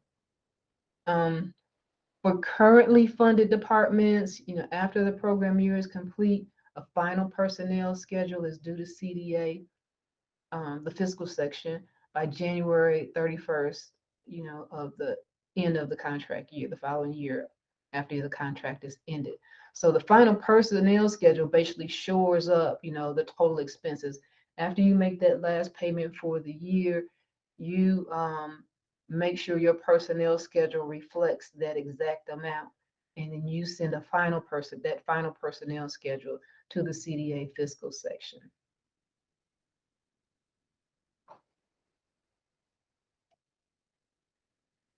Okay, be sure not to include any proposed changes or any changes that were not approved or costs that were not allowed under the Fiscal Procedures Manual. And the request for reimbursement schedules approval must be submitted directly to your program monitor. So if you have any changes, they should be sent to your program monitor and approved.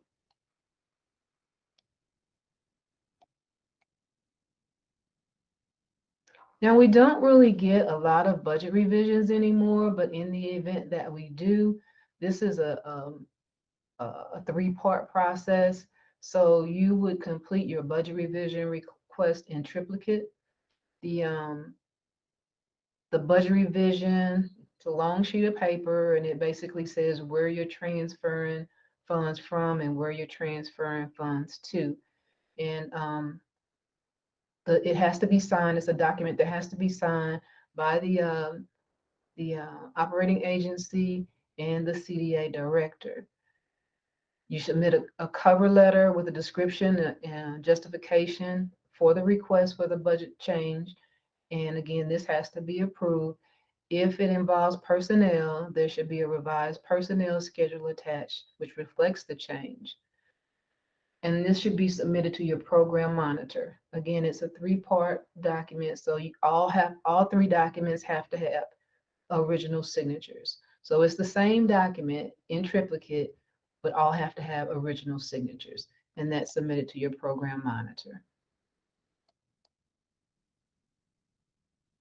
And again, with the procurement approval for $2,000 or more per vendor, you must submit a request to the program monitor, and your program monitor will approve it. Again, please do this before you make any purchases over and above that amount.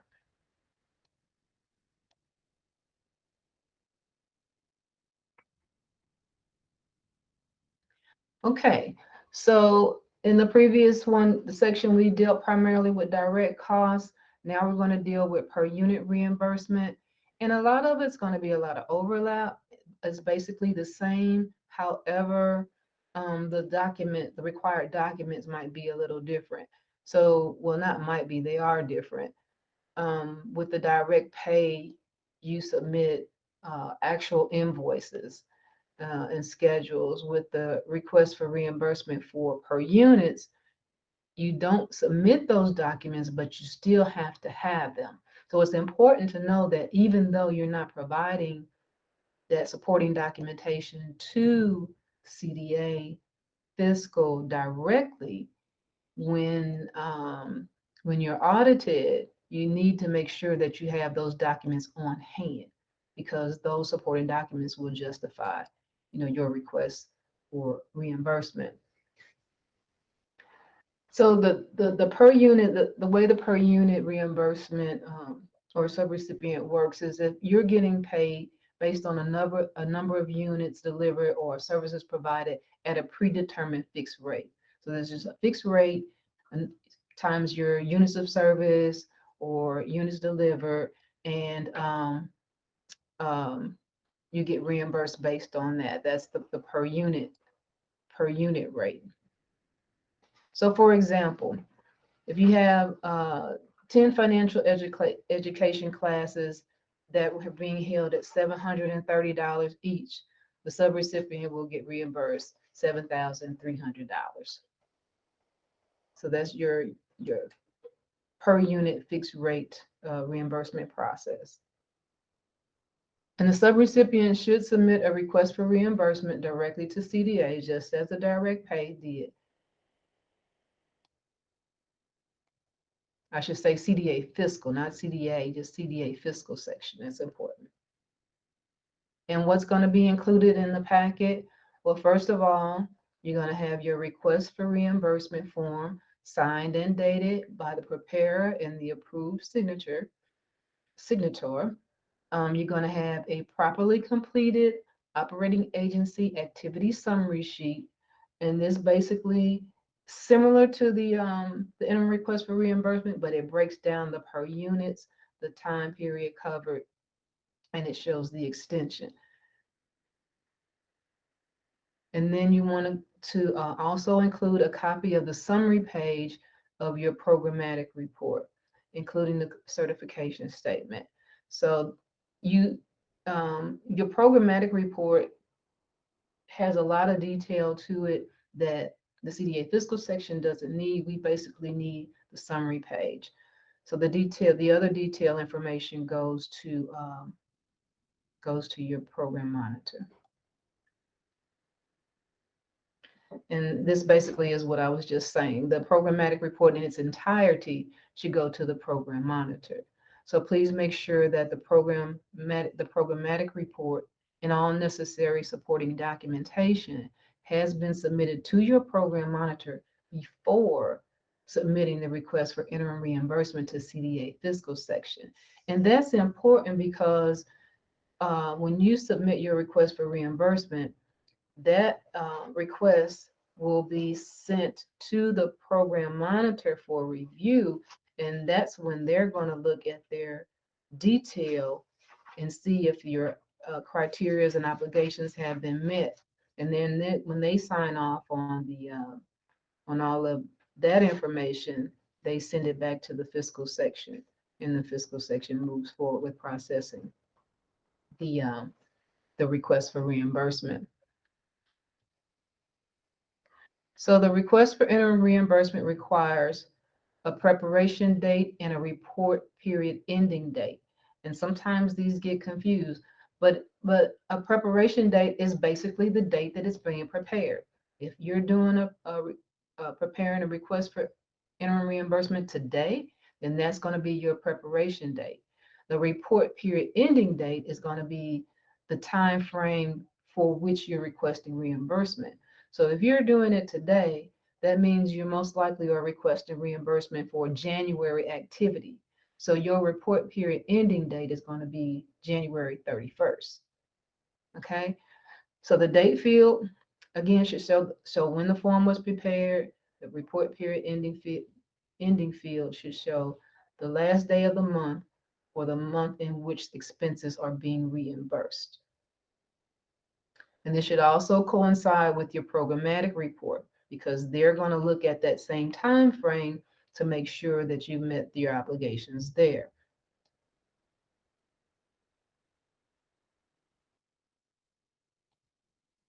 Okay, so here's an example. A request for interim reimbursement for January 2022 accomplishments was prepared on February 5th, 2022, and submitted to CDA Fiscal on February 6th, 2022. The preparation date should be February 5th, 2022, and the report period ending date should then be January 31st, 2022.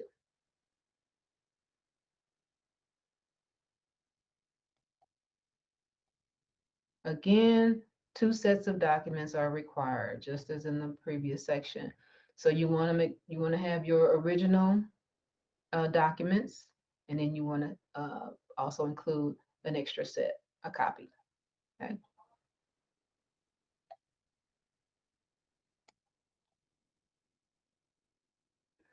The process for, request for interim reimbursement for the per unit is basically the same as with the direct pay. So your information goes to the fiscal section secretary.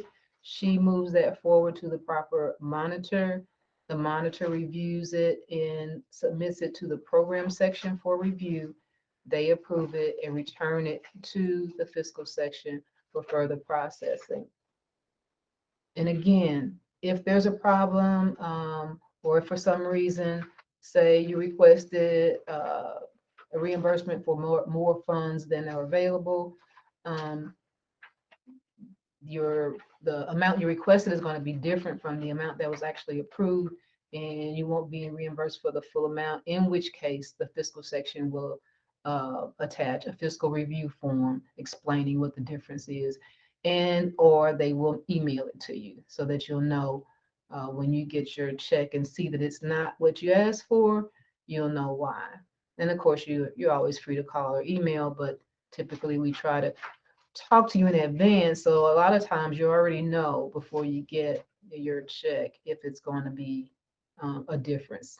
I mean, we're not going to call you if, of course, everything's been approved, but if there's some reason that it can't be approved for the full amount, 9 times out of 10, we've had that conversation with you already, so you're expecting it.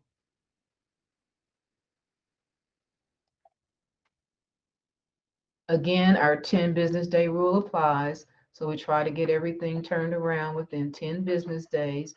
If for some reason we can't get any problems resolved within that time frame, then the documents are returned to the agency until it has been resolved, in which case the agency may return it and resubmit it to CDA fiscal for processing. Okay, so now let's talk about per unit rates versus eligible costs. And we'll look at it from direct cost reimbursement perspective. Now, per unit costs, which we're gonna associate with apples, are considered performance-based contracts. Okay, so we're talking about public service contracts. Most public service contracts are considered performance-based contracts because they contain a predetermined per unit reimbursable amount for services outlined in the contract. So performance-based contracts are basically preferred because they tie a contract performance directly with federal payouts. So you can see the services provided and the cost incurred to provide those services. Now, eligible costs, which we'll identify as oranges, the federal regs require the subrecipient to maintain records to disclose CDBG funds received or supported by actual costs incurred or expended by the recipient and meet the criteria of being allowable and allocable to the particular grant contract for which they were paid. So the actual costs incurred, these are considered eligible costs, which support your request for reimbursement.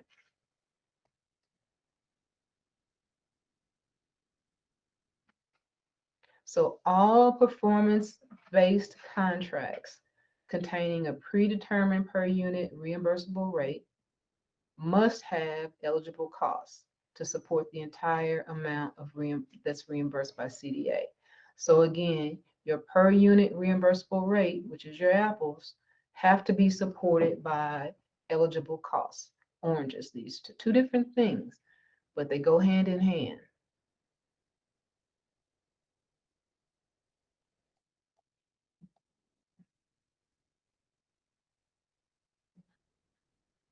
Okay, so the grant reimbursements or payouts approved by the Program Monitoring section for processing will be based on performance outcomes reported on monthly programmatic reports. The eligible costs expended or incurred should be tracked by the agency and reported on a monthly basis to the CDA fiscal section. The CDA fiscal staff reviews monthly financial reports to ensure costs are in line with payouts. So the agency financial records are reviewed during the fiscal monitoring visit and/or desk review and should support costs reported to CDA throughout the year. If an agency's financial records do not support eligible costs equal to or exceeding the amount of the grant reimbursement, any unsupported amounts must be repaid to CDA, even if your performance goals have been met. So you have to substantiate your payout with eligible costs incurred. Okay, and the financial report that was mentioned in this section is a way of tracking the how those two are in sync.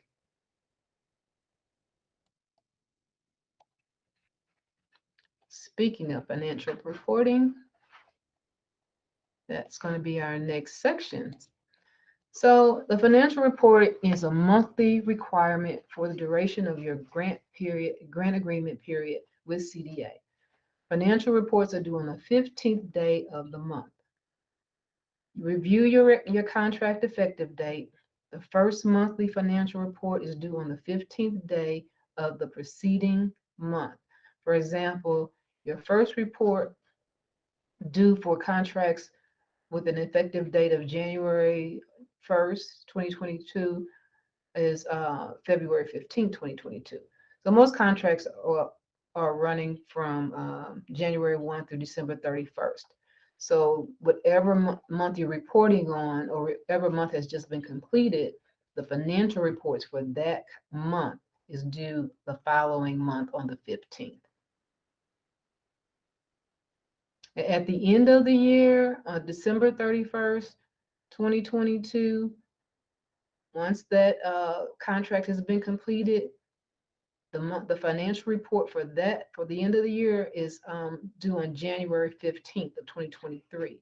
So your end of the year financial report is due the following January, by January 15th.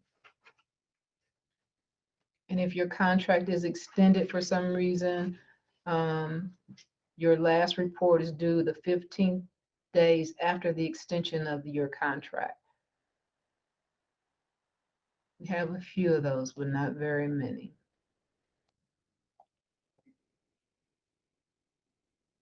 Now, it's important that you understand your financial reports must be completed and submitted whether or not your CDBG activity is underway, or whether or not you have incurred any costs. Even if you haven't received any reimbursements from CDA, you still need to submit a monthly financial report each month. Submitting the reports late or not submitting them at all is a violation of the terms of your CDBG contract, and it is considered a non-compliance finding. So when the auditor comes out and they're reviewing your records, and they see that you have not submitted your monthly financial report, that's going to be a finding. Either have not submitted it or have submitted it late. It's important to make sure that your financial reports are accurate and timely, and that you have the current and complete disclosure of all activity for your CDBG grant. The report contains the following details. You have program income, which is received in the current year and year to date, the amount budgeted by line item, amount reimbursed for your activities each month, the reimbursement requests that are in process, your actual eligible CDBG expenditures and disbursements incurred each month, and available balances. And the formula is already set up in the spreadsheet, and it's basically just a matter of dropping the numbers in and it calculates it for you. So the official name of the report, we say monthly financial report, we call it a few things, but the title of it is Cumulative Subrecipient Financial Report. And again, it has 3 sections: your program income section, your grant reimbursement received section, and your eligible grant expenditures section.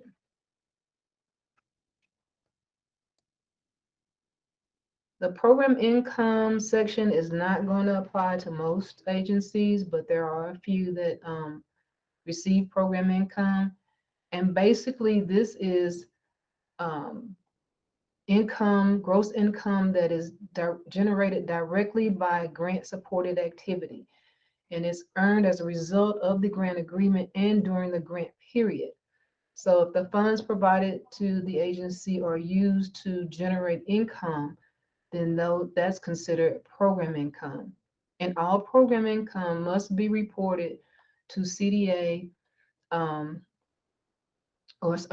remitted to CDA in the form of a check made payable to the Treasurer's Office, the City of St. Louis, and these monies should be submitted monthly when received and or turned into CDA. Now the monies, the reimbursements that you receive from CDA for your interim reimbursement request is not considered program income. Okay, that's your reimbursement. It's not program income. Program income is what's generated by the use of funds provided by CDA. So for most people, that top section is not going to be applicable, but if this does apply to you and you need some help with figuring out how to report that, then by all means contact your fiscal monitor. Or if you're just not sure.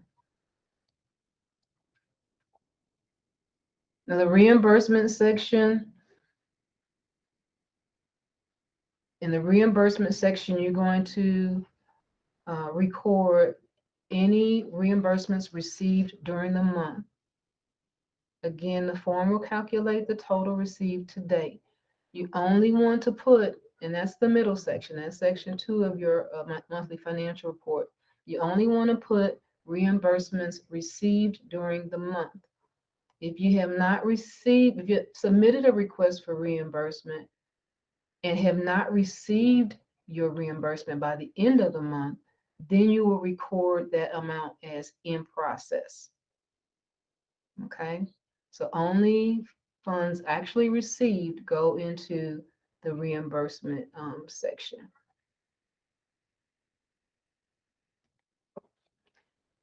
Now the bottom section of the monthly financial report is your eligible cost section. In this section, you'll report by line item eligible direct and indirect grant expenses incurred during the month. Use the approved budget line items and amounts contained in your Egrams contract budget or your approved revised budget. So you want to break it out, your costs, as it is in your contract. Payout requests will not be processed if eligible costs are less than your reimbursements to date, including pending requests. So if your top portion, your reimbursement section is greater than, and this again, this includes amounts received and reimbursement amount, or I'm sorry, pending amounts. If that total is more than your eligible cost section, then your pay request may be reduced to only the amount of eligible costs, or it just may be returned because you have not substantiated a sufficient amount of eligible costs to match your request for reimbursement.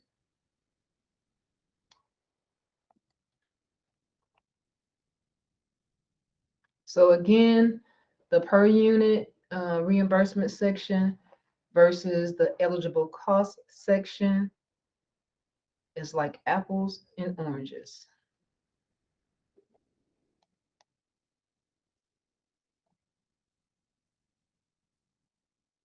Now, the financial report certification is mandated by regulations, and it must be signed by 2 persons. Again, the person who prepares it and the authorized signature. And then you upload your financial report to Egrams by the 15th of the month. If for some reason you're having problems with Egrams or you can't have access to it for some reason, and you're approaching the deadline or you're at the deadline, then you can email them temporarily to the your fiscal monitor.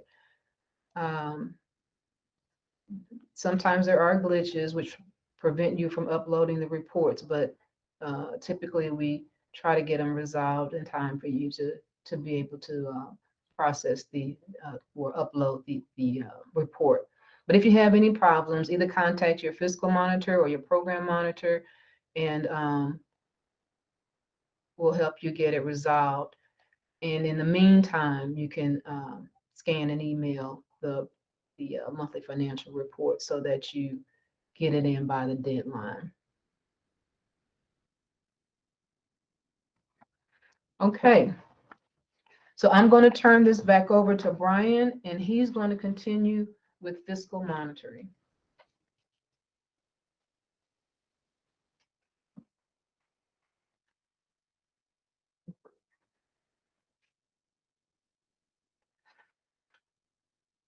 Okay, fiscal monitoring. This is the last piece of our training today on fiscal compliance. And this is a critical part of the requirements. And CDA is required to conduct fiscal monitoring of its subrecipients and subgrantees. This is a HUD requirement, but it's also something that's in the uniform guidance. So, you know, please pay close attention, and I'll go over it as briefly and then keep it as simple as I can because it's kind of a standard process. There's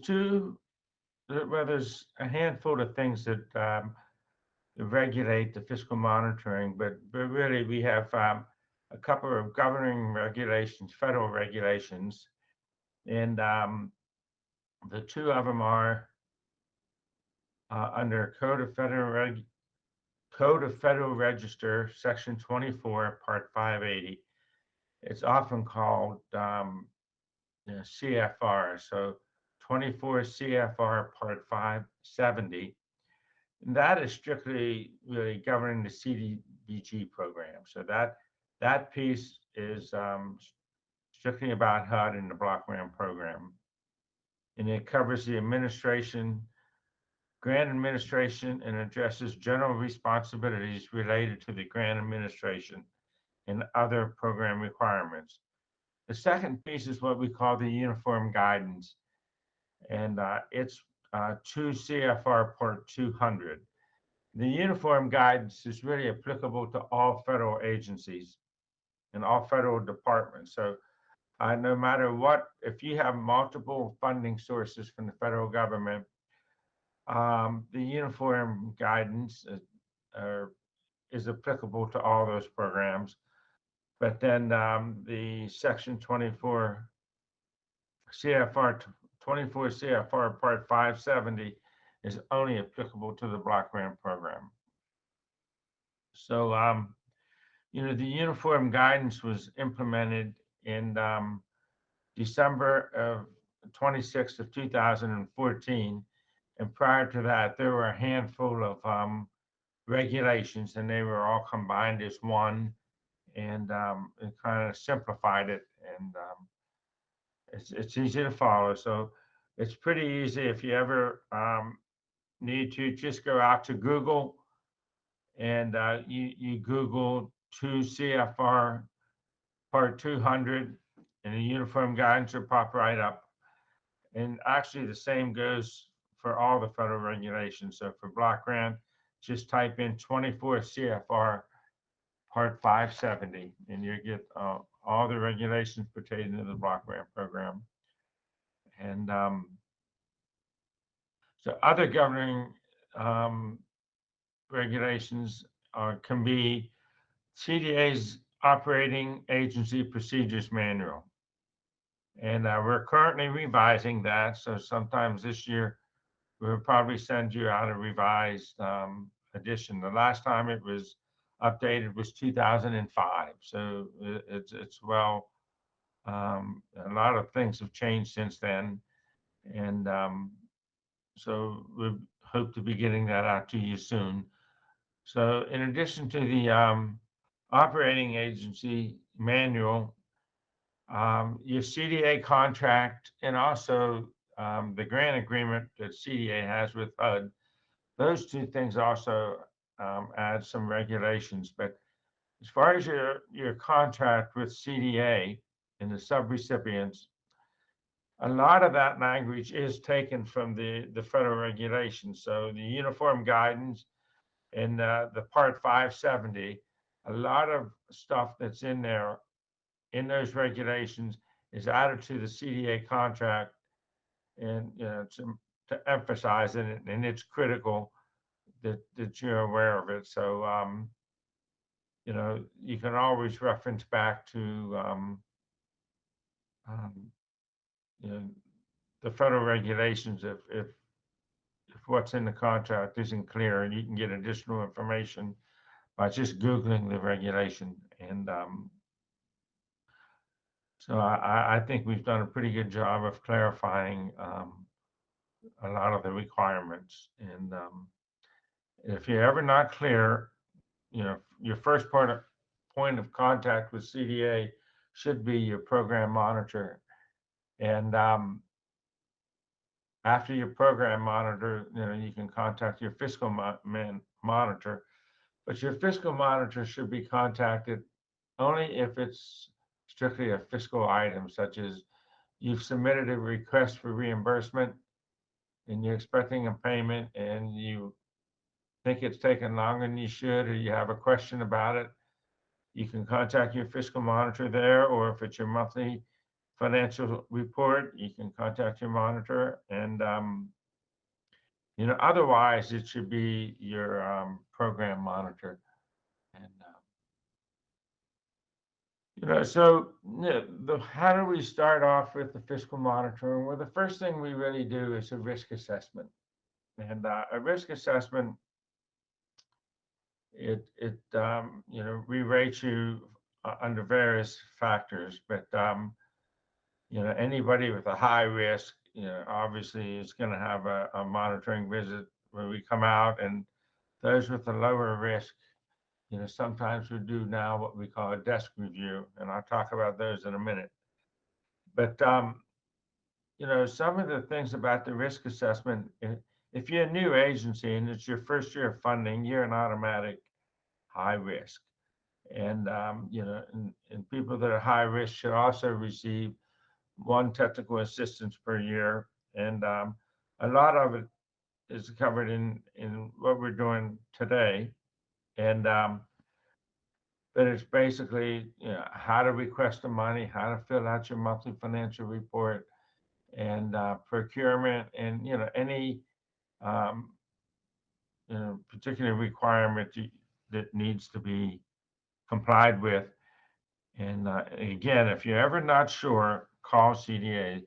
You're better off resolving it up front, because some of these things, if you don't do it right, or you exceed, like on the procurement, if you exceed $2,000 a year with one vendor without getting approval ahead of time, you could end up paying us back, or the payments will probably stop at $2,000. And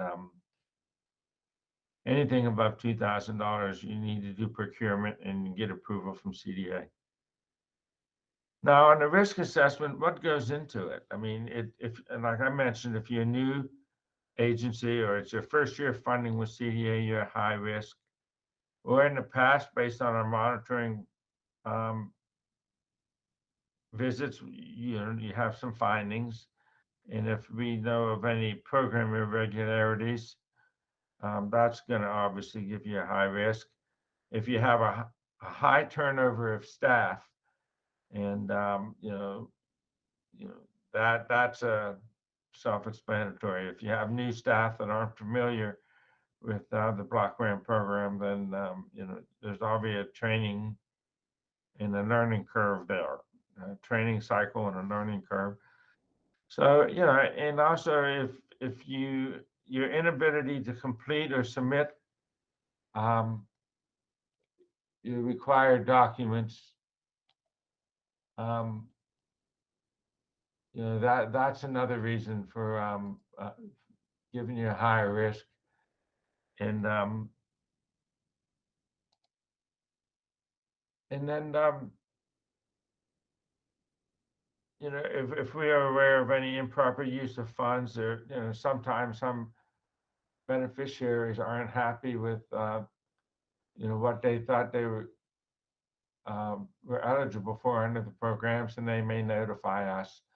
And things such as that, if we get complaints, and we have to look into it, and we do. And so we will touch base with you, and if the beneficiary is right, then obviously you're at high risk based on that. So when you got an award amount and you have to expend it within your 12-month period. And one of the things that we're doing is you're a nonprofit agency, you can't make a profit. So if off of the federal government program. So if we when we come out, one of the things we do is that whatever dollar amount we've reimbursed you or paid you, say it's a $50,000 contract, you have to document that you have $50,000 in eligible expenses that you incurred to carry out the program for us. So that's one of the key pieces of this monitoring review. And you have to have documentation for that. So, anytime, let's say we reimburse you for $50,000, but then when we come out for the monitoring visit, you can only document expenses for $40,000. Well, I'm sorry, but you're going to have to pay us back the $10,000 difference. And if you run into a case where you're going to complete your objectives, and your costs are going to be well below what we're reimbursing you based on a per unit rate, you need to let us know, because there's something not right here. Either the rate that's been set is not correct, or something, and we got to come up with a remedy. And it could be just to do more, process more beneficiaries, or we can take a look at the rate and see if it's not right. But anyway, just understand that that's a key part of the monitoring visit, is reviewing your eligible and allowable expenses and making sure they're at least as much as what we've paid you.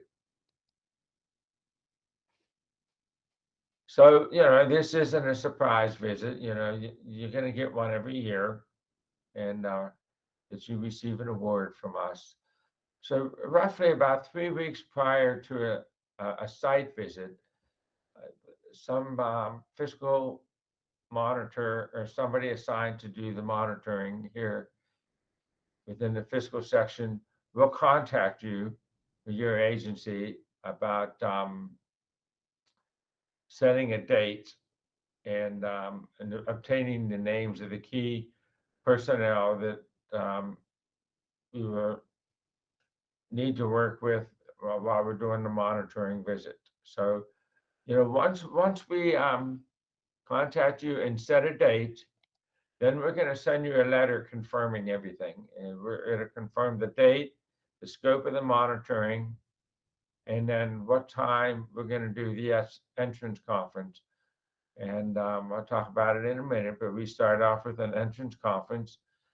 But also with that letter, we're going to give you a list of documents that we're going to need to review, and also what staff should be available.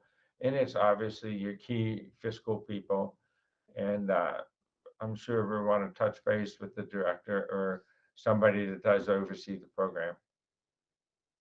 But on this list of documents, typically the best way to do it, most agencies provide a little room at the desk for us to do our monitoring. And, we obviously try to get it done in one day. It all depends on if everything we need to see is available for us, then we'll get it done. And in a case where some of you might have more than one contract with us, then, it might take longer than one day, because when we come out, we intend to review all of the contracts you have with us, and not just one or two, if you have multiple contracts. So when we give you the list of documents, you should either copy them if we need copies or you want us to have copies, or you should on the table put each document there. And some agencies make copies of the list and they check off what that item is, and it's in the table and in the order that the list is. And then when we come in, we can just start there and go right down the list and review the documents. If that's done, then things tend to go fast. And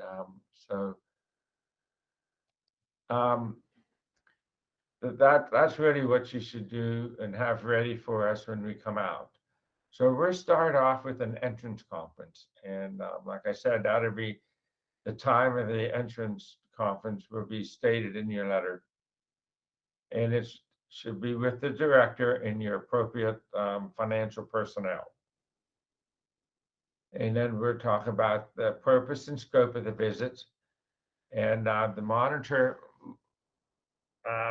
will receive an overview of the funded programs, from the agency staff.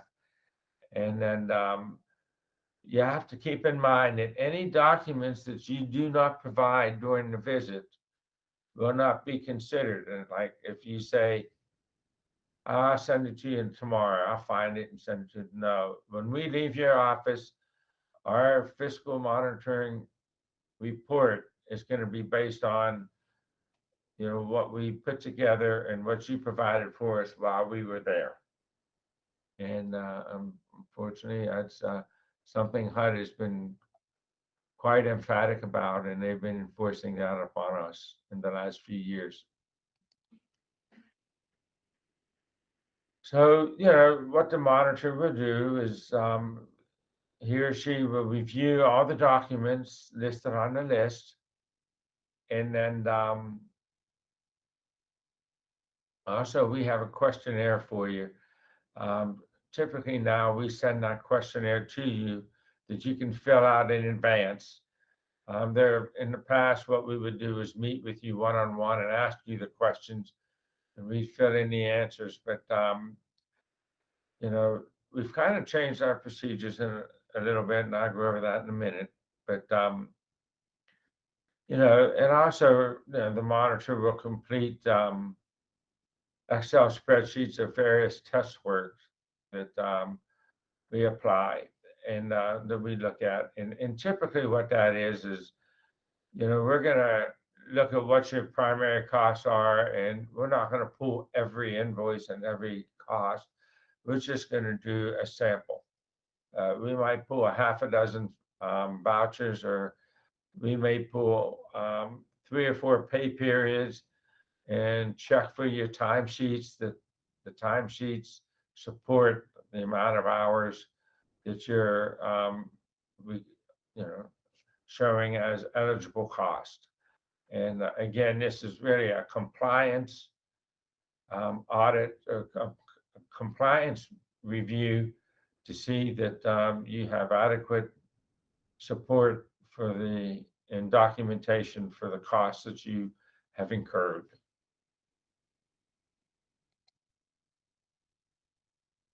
So the main areas of review are going to be proof of insurance. You have to show proof of payment, as well as you have to have a certification of coverage for the entire year. And that's a key piece. We don't want you the policy ended in February and we didn't get a chance to renew it until June or July. No, we want to see continued insurance coverage for all 12 months of your activity. And if you got payroll and we reimbursed you for payroll, we want proof that you paid the governments, whether it be the state, local, or federal, the taxes that were withheld from the employees, and your employer match for your FICA, if that was covered as your reimbursable expenses, as part of your expenses. Your accounting records, and we're going to look at your reports that depict revenue and expenses, you know, follow, you know, the CDBG requirements. And basically, we're looking for, do you have something on your general ledger that supports your monthly report? Most agencies have special account numbers that they use just for the CDBG program. That's the most common one, like one revenue account number and one, you know, in various expense accounts, but you're going to have a code tying it to CDBG. In the case of agencies that have more than one work program with us or more than one contract, you're going to have coding that separates the expenditures and the revenues. It ties it specifically to each work program. So if you've got 3 contracts with us, you're going to have at least 3 separate account codes so that we can tell the difference for the expenses for each of your 3 programs. Segregation of duties, that's another big one. That's to ensure that no one person controls the purchase and payments of items, or, you know, typically you're going to have somebody approve or authorize the purchase of supplies or equipment or what have you, and then somebody else will be signing the check, and you know, that kind of segregation of duties. And board oversight, you have to have board oversight. There's somebody that's watching the shop, and we will pull minutes from your board meetings, and we'll read your minutes, and we're looking for proof of financial oversight within the minutes. And really, what needs to be done is, at your board meetings, you have to present financial statements to the board members, and then typically they'll approve it at the board meeting, or maybe they'll review it, and at your next board meeting, they'll approve the minutes for the previous meeting, but they'll also approve your financial reports. And it's just to make sure that somebody's overseeing what's going on. Source documentation, and that's simply, you have invoices for all the expenses that you're paying. And if it's a service, then we're looking at a contract. And then, of course, if it's over $2,000 for that contract, we're going to look into the procurement for that contract.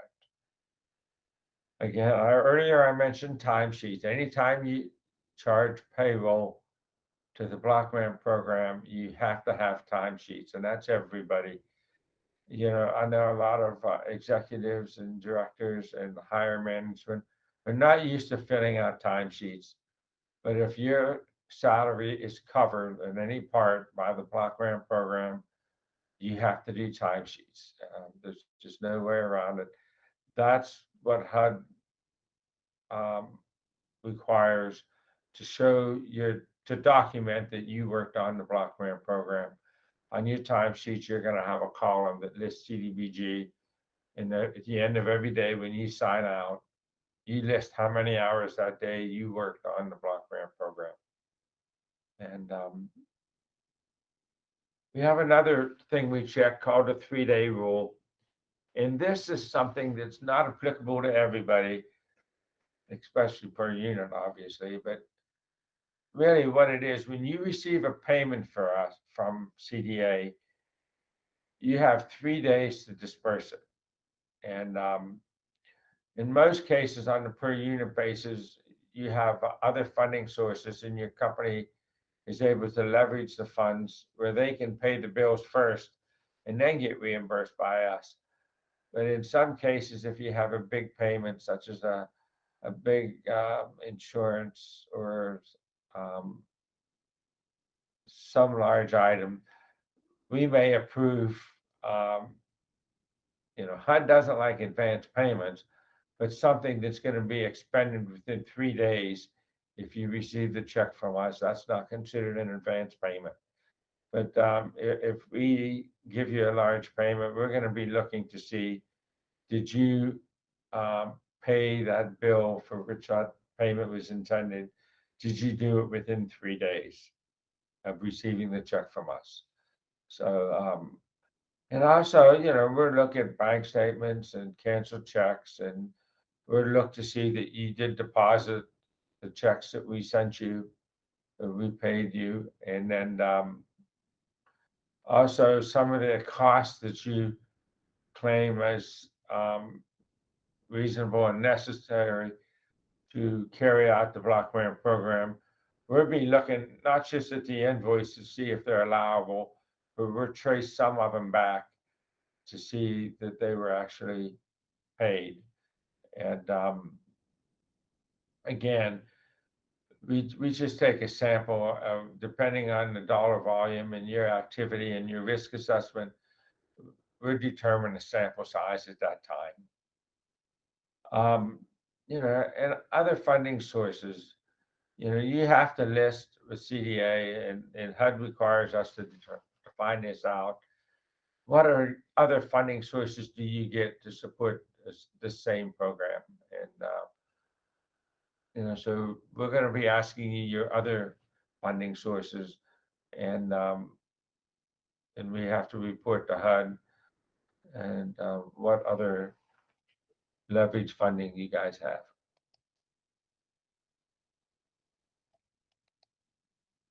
Your line item budgets, on your monthly financial statements, as Sharon talked about earlier, your first part is your revenues the payments that you receive from us. And the next part is your budget line items, which is your expenditures you incur every month. You have an estimated budget in your application. And typically that's your starting point at the beginning of the year. And we're looking at that. You had a budget, and over the year you had expenditures. How close are you to your budget? And but one of the other things that, like we mentioned earlier, is whatever amount of money you receive from CDA for this program, that you must incur allowable expenses up to that dollar amount. Now, in some cases, like at a per unit basis, your activity might not be steady throughout the year. For instance, you might be doing a summer program for youth, or you might be doing a program after school. If it's an after school program, you're not likely to have a lot of summer activity. Or if you're a summer program, you're not going to have activity in the spring or fall. But that doesn't mean you're not working on it. Obviously, if it's a summer program, you're going to spend some time preparing for it. Or in some cases for a school program, you might have a lot of expenditures like in the spring and then again in the fall. And so what can happen is we might reimburse you more in the spring in the cost you incur, but there's a limit because you're going to have to catch up by the end of the year. Your costs are going to have to catch up. So on this slide, it says expenditures should not exceed 25% of the budgeted amount.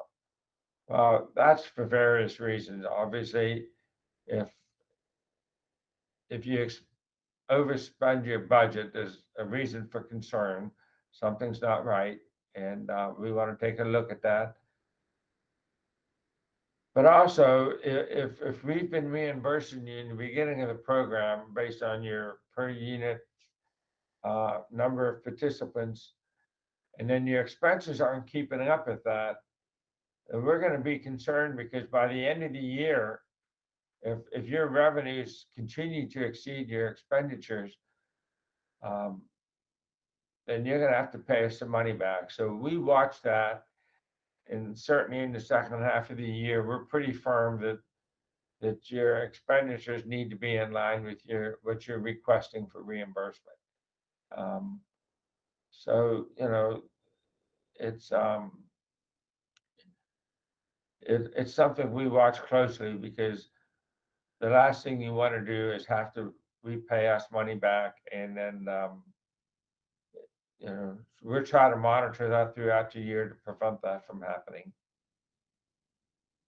And at the end of the program, obviously, your last monthly financial, your final budget or budget report, your monthly financial report should reflect your actual expenditures. And again, I think we mentioned earlier, every year in January, you must give us your equipment inventory, and that you'll receive a letter from us in January reminding you, and also giving you a copy of the report that needs to be filled out. And a reminder, if you've been receiving funding for us for multiple years, the equipment inventory includes items you purchased for as long as you've been receiving funding from us. Now, if you receive funding from us and say 5 years later, the piece of equipment is obsolete, you can drop it off the report, but you must contact your program monitor and tell them what you want to get rid of and why. If it's outdated, it's no longer working, and then CDA, or make sure that it's on your annual equipment inventory report. And then, we can send you a letter saying, okay, it's all right to dispose of this item, and then you can drop it off your report at that time. On your next year's annual report, it can fall off. And procurement, we look at that. If any one vendor or any one company receive $2,000 or more in block grant funds per year, we're going to be looking at your procurement process. And another item is your annual audits. Federal government, this is in the uniform guidance. If you get other federal funding and your federal funding for the year exceeds $750,000 in a given 12-month period, or really within your fiscal year, then you must have a single audit. And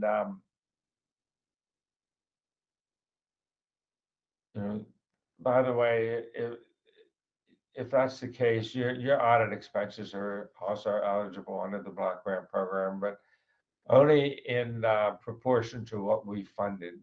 Like if you get $1 million a year in total federal funding, but only 250,000 of it came from CDA, so 25% of your federal funding came from us, we will, you can, if you're direct pay, you can claim 25% of your audit expenses.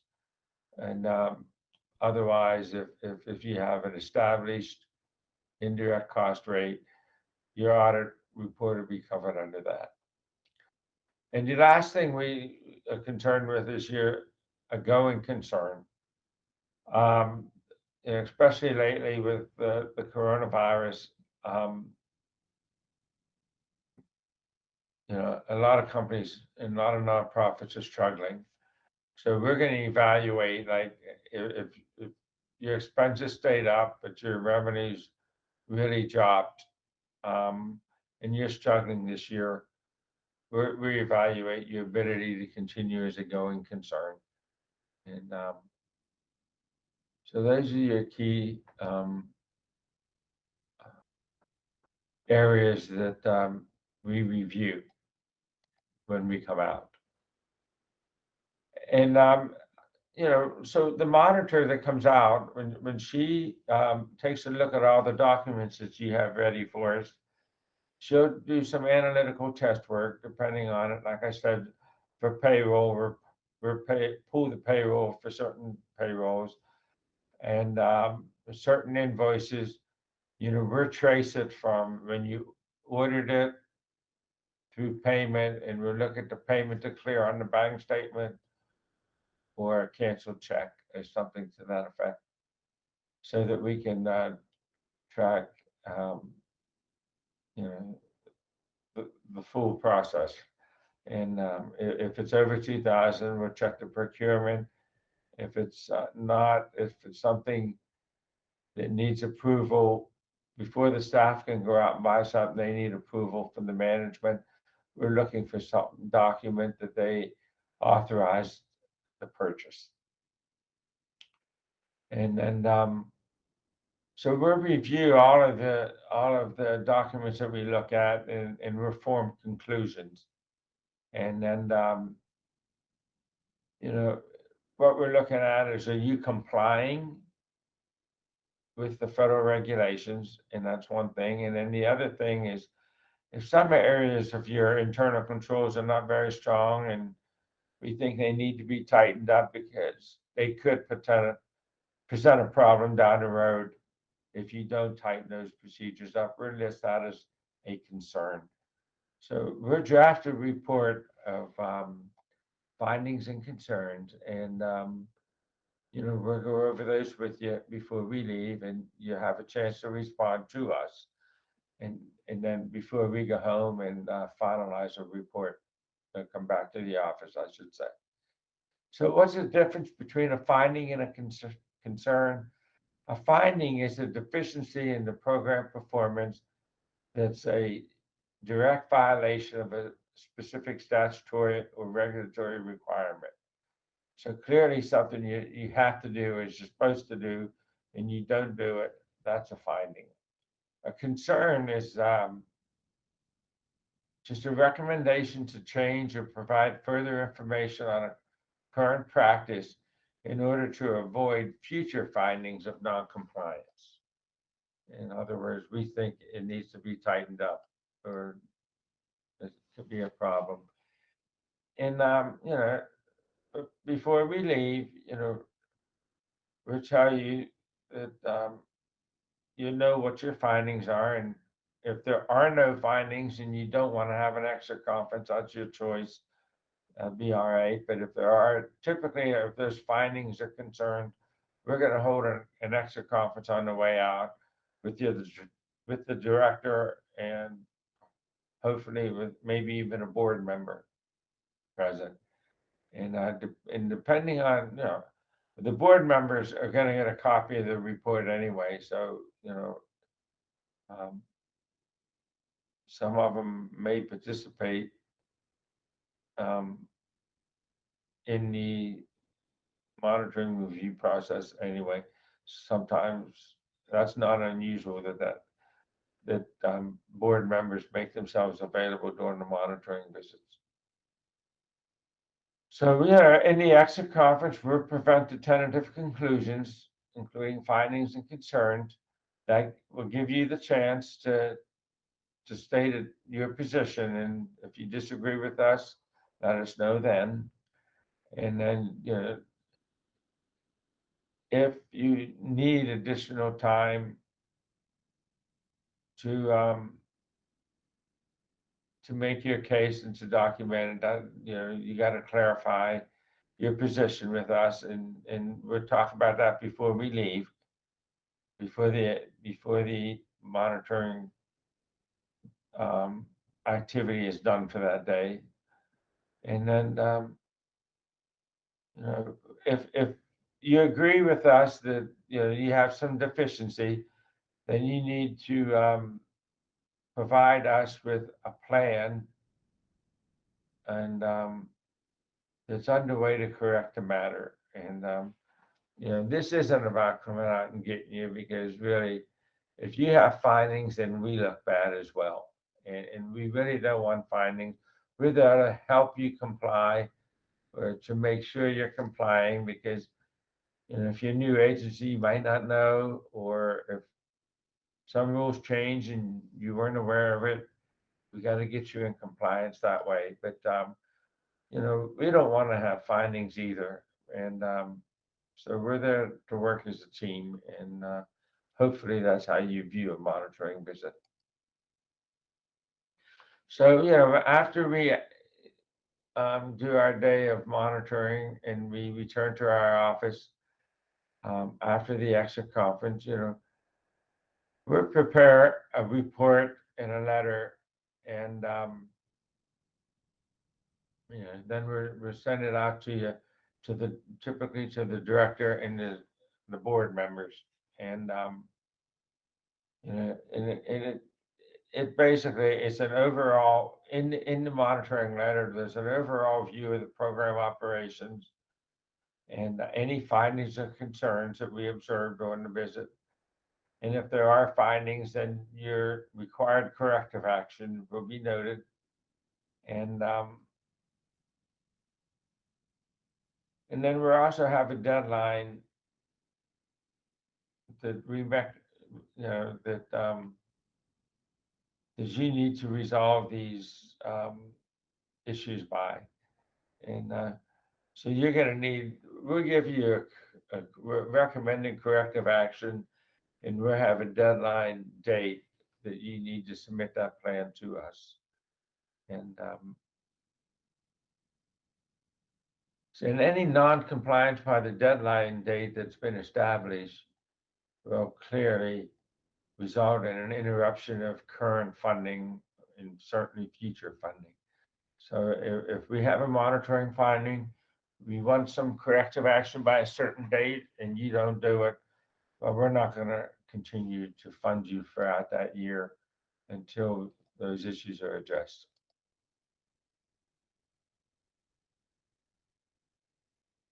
Now, just let me point out, it used to be we did a monitoring visit every year for every agency. And a lot of things have changed, particularly with the pandemic and the coronavirus.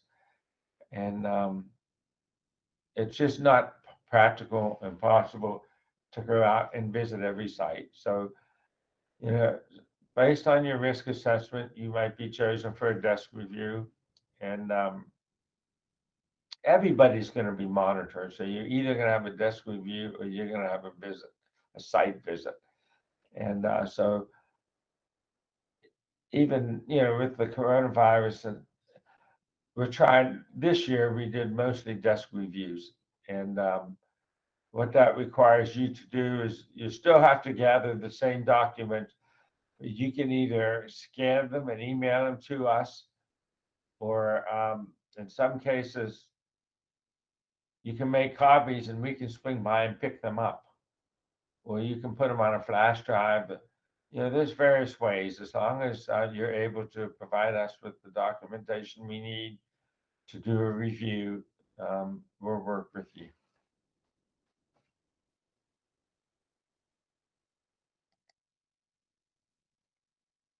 So really, the results of the desk review, they carry the same weight as an actual physical visit. In fact, they're all this. It's the same review, really. It's just that you're electronically, most likely, providing us the documents rather than us coming out and looking at them.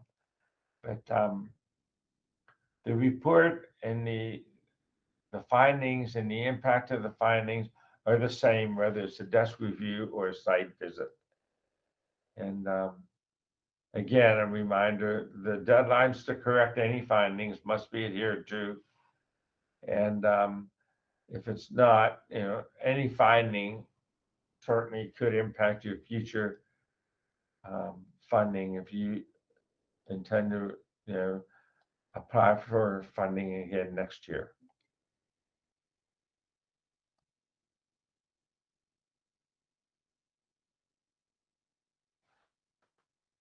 as far as during our monitoring desk review process, you receive a questionnaire. I mentioned that earlier. Sometimes we come out and we meet with you and just ask you the questions, and we're filling this questionnaire. But anymore, no, we're going to most likely send you the questionnaire early and ask you to fill it out. And before the monitoring visit, you can fill it out.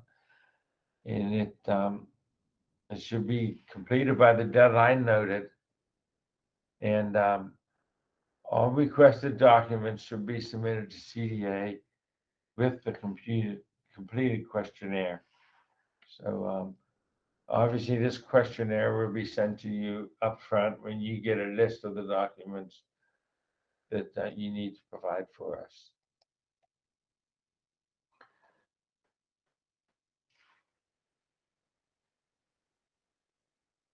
This is the same thing. It's the CDA monitor, fiscal monitor will review the responses on the questionnaire and submitted documents. And also the monitor will perform test work on the agency's cash management, payroll, and financial reports. And what that means is we may ask you, we know what checks we paid you, that we sent you. We may ask for a copy of some bank statements that show that the checks were deposited. As far as payroll records, I want to make sure that your timesheets support what you're asking and that the people were also paid. And then again, the payroll taxes that were determined where they submitted to the appropriate government aid, whether it be state, local, or federal, that you paid your taxes. And a lot of you utilize payroll services, and if that's the case, the payroll services generally pay your taxes for you. And if that's the case, we're just look at some of their reports that they issue every pay period, and we can see the information we need.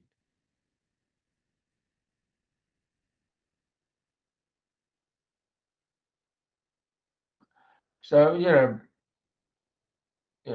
based on your questionnaire for the desk review, it might lead us to ask for follow-up documents, and it might, during the desk review, we might decide we want to emphasize this area more so than this other area. So, what documents we ask you to submit to us for review might change or might be dependent on your questionnaire. And, so at the conclusion, when we get back, as soon as we can after the monitoring visit, we'll issue a letter and we will mail it to you, like we said, the agency director or some board members. So I think that covers the fiscal monitoring. There was a lot in there, and I hope it made sense. If you take your time and review the slides, and if you have any questions, just contact somebody here at CDA or send us an email and we'll respond to you. So with that said, I think that concludes our fiscal training for 2022. And if you have any questions or concerns, just be sure to touch base with us, and we'll do what we can to help you. After all, you're carrying out these functions on our behalf. Like I say, we both benefit when you do it, and not only both of us, but so does the beneficiary that you're helping. So with that, I'm going to sign off, and thank you for joining us, and we look forward to working with you throughout the year. So have a good day.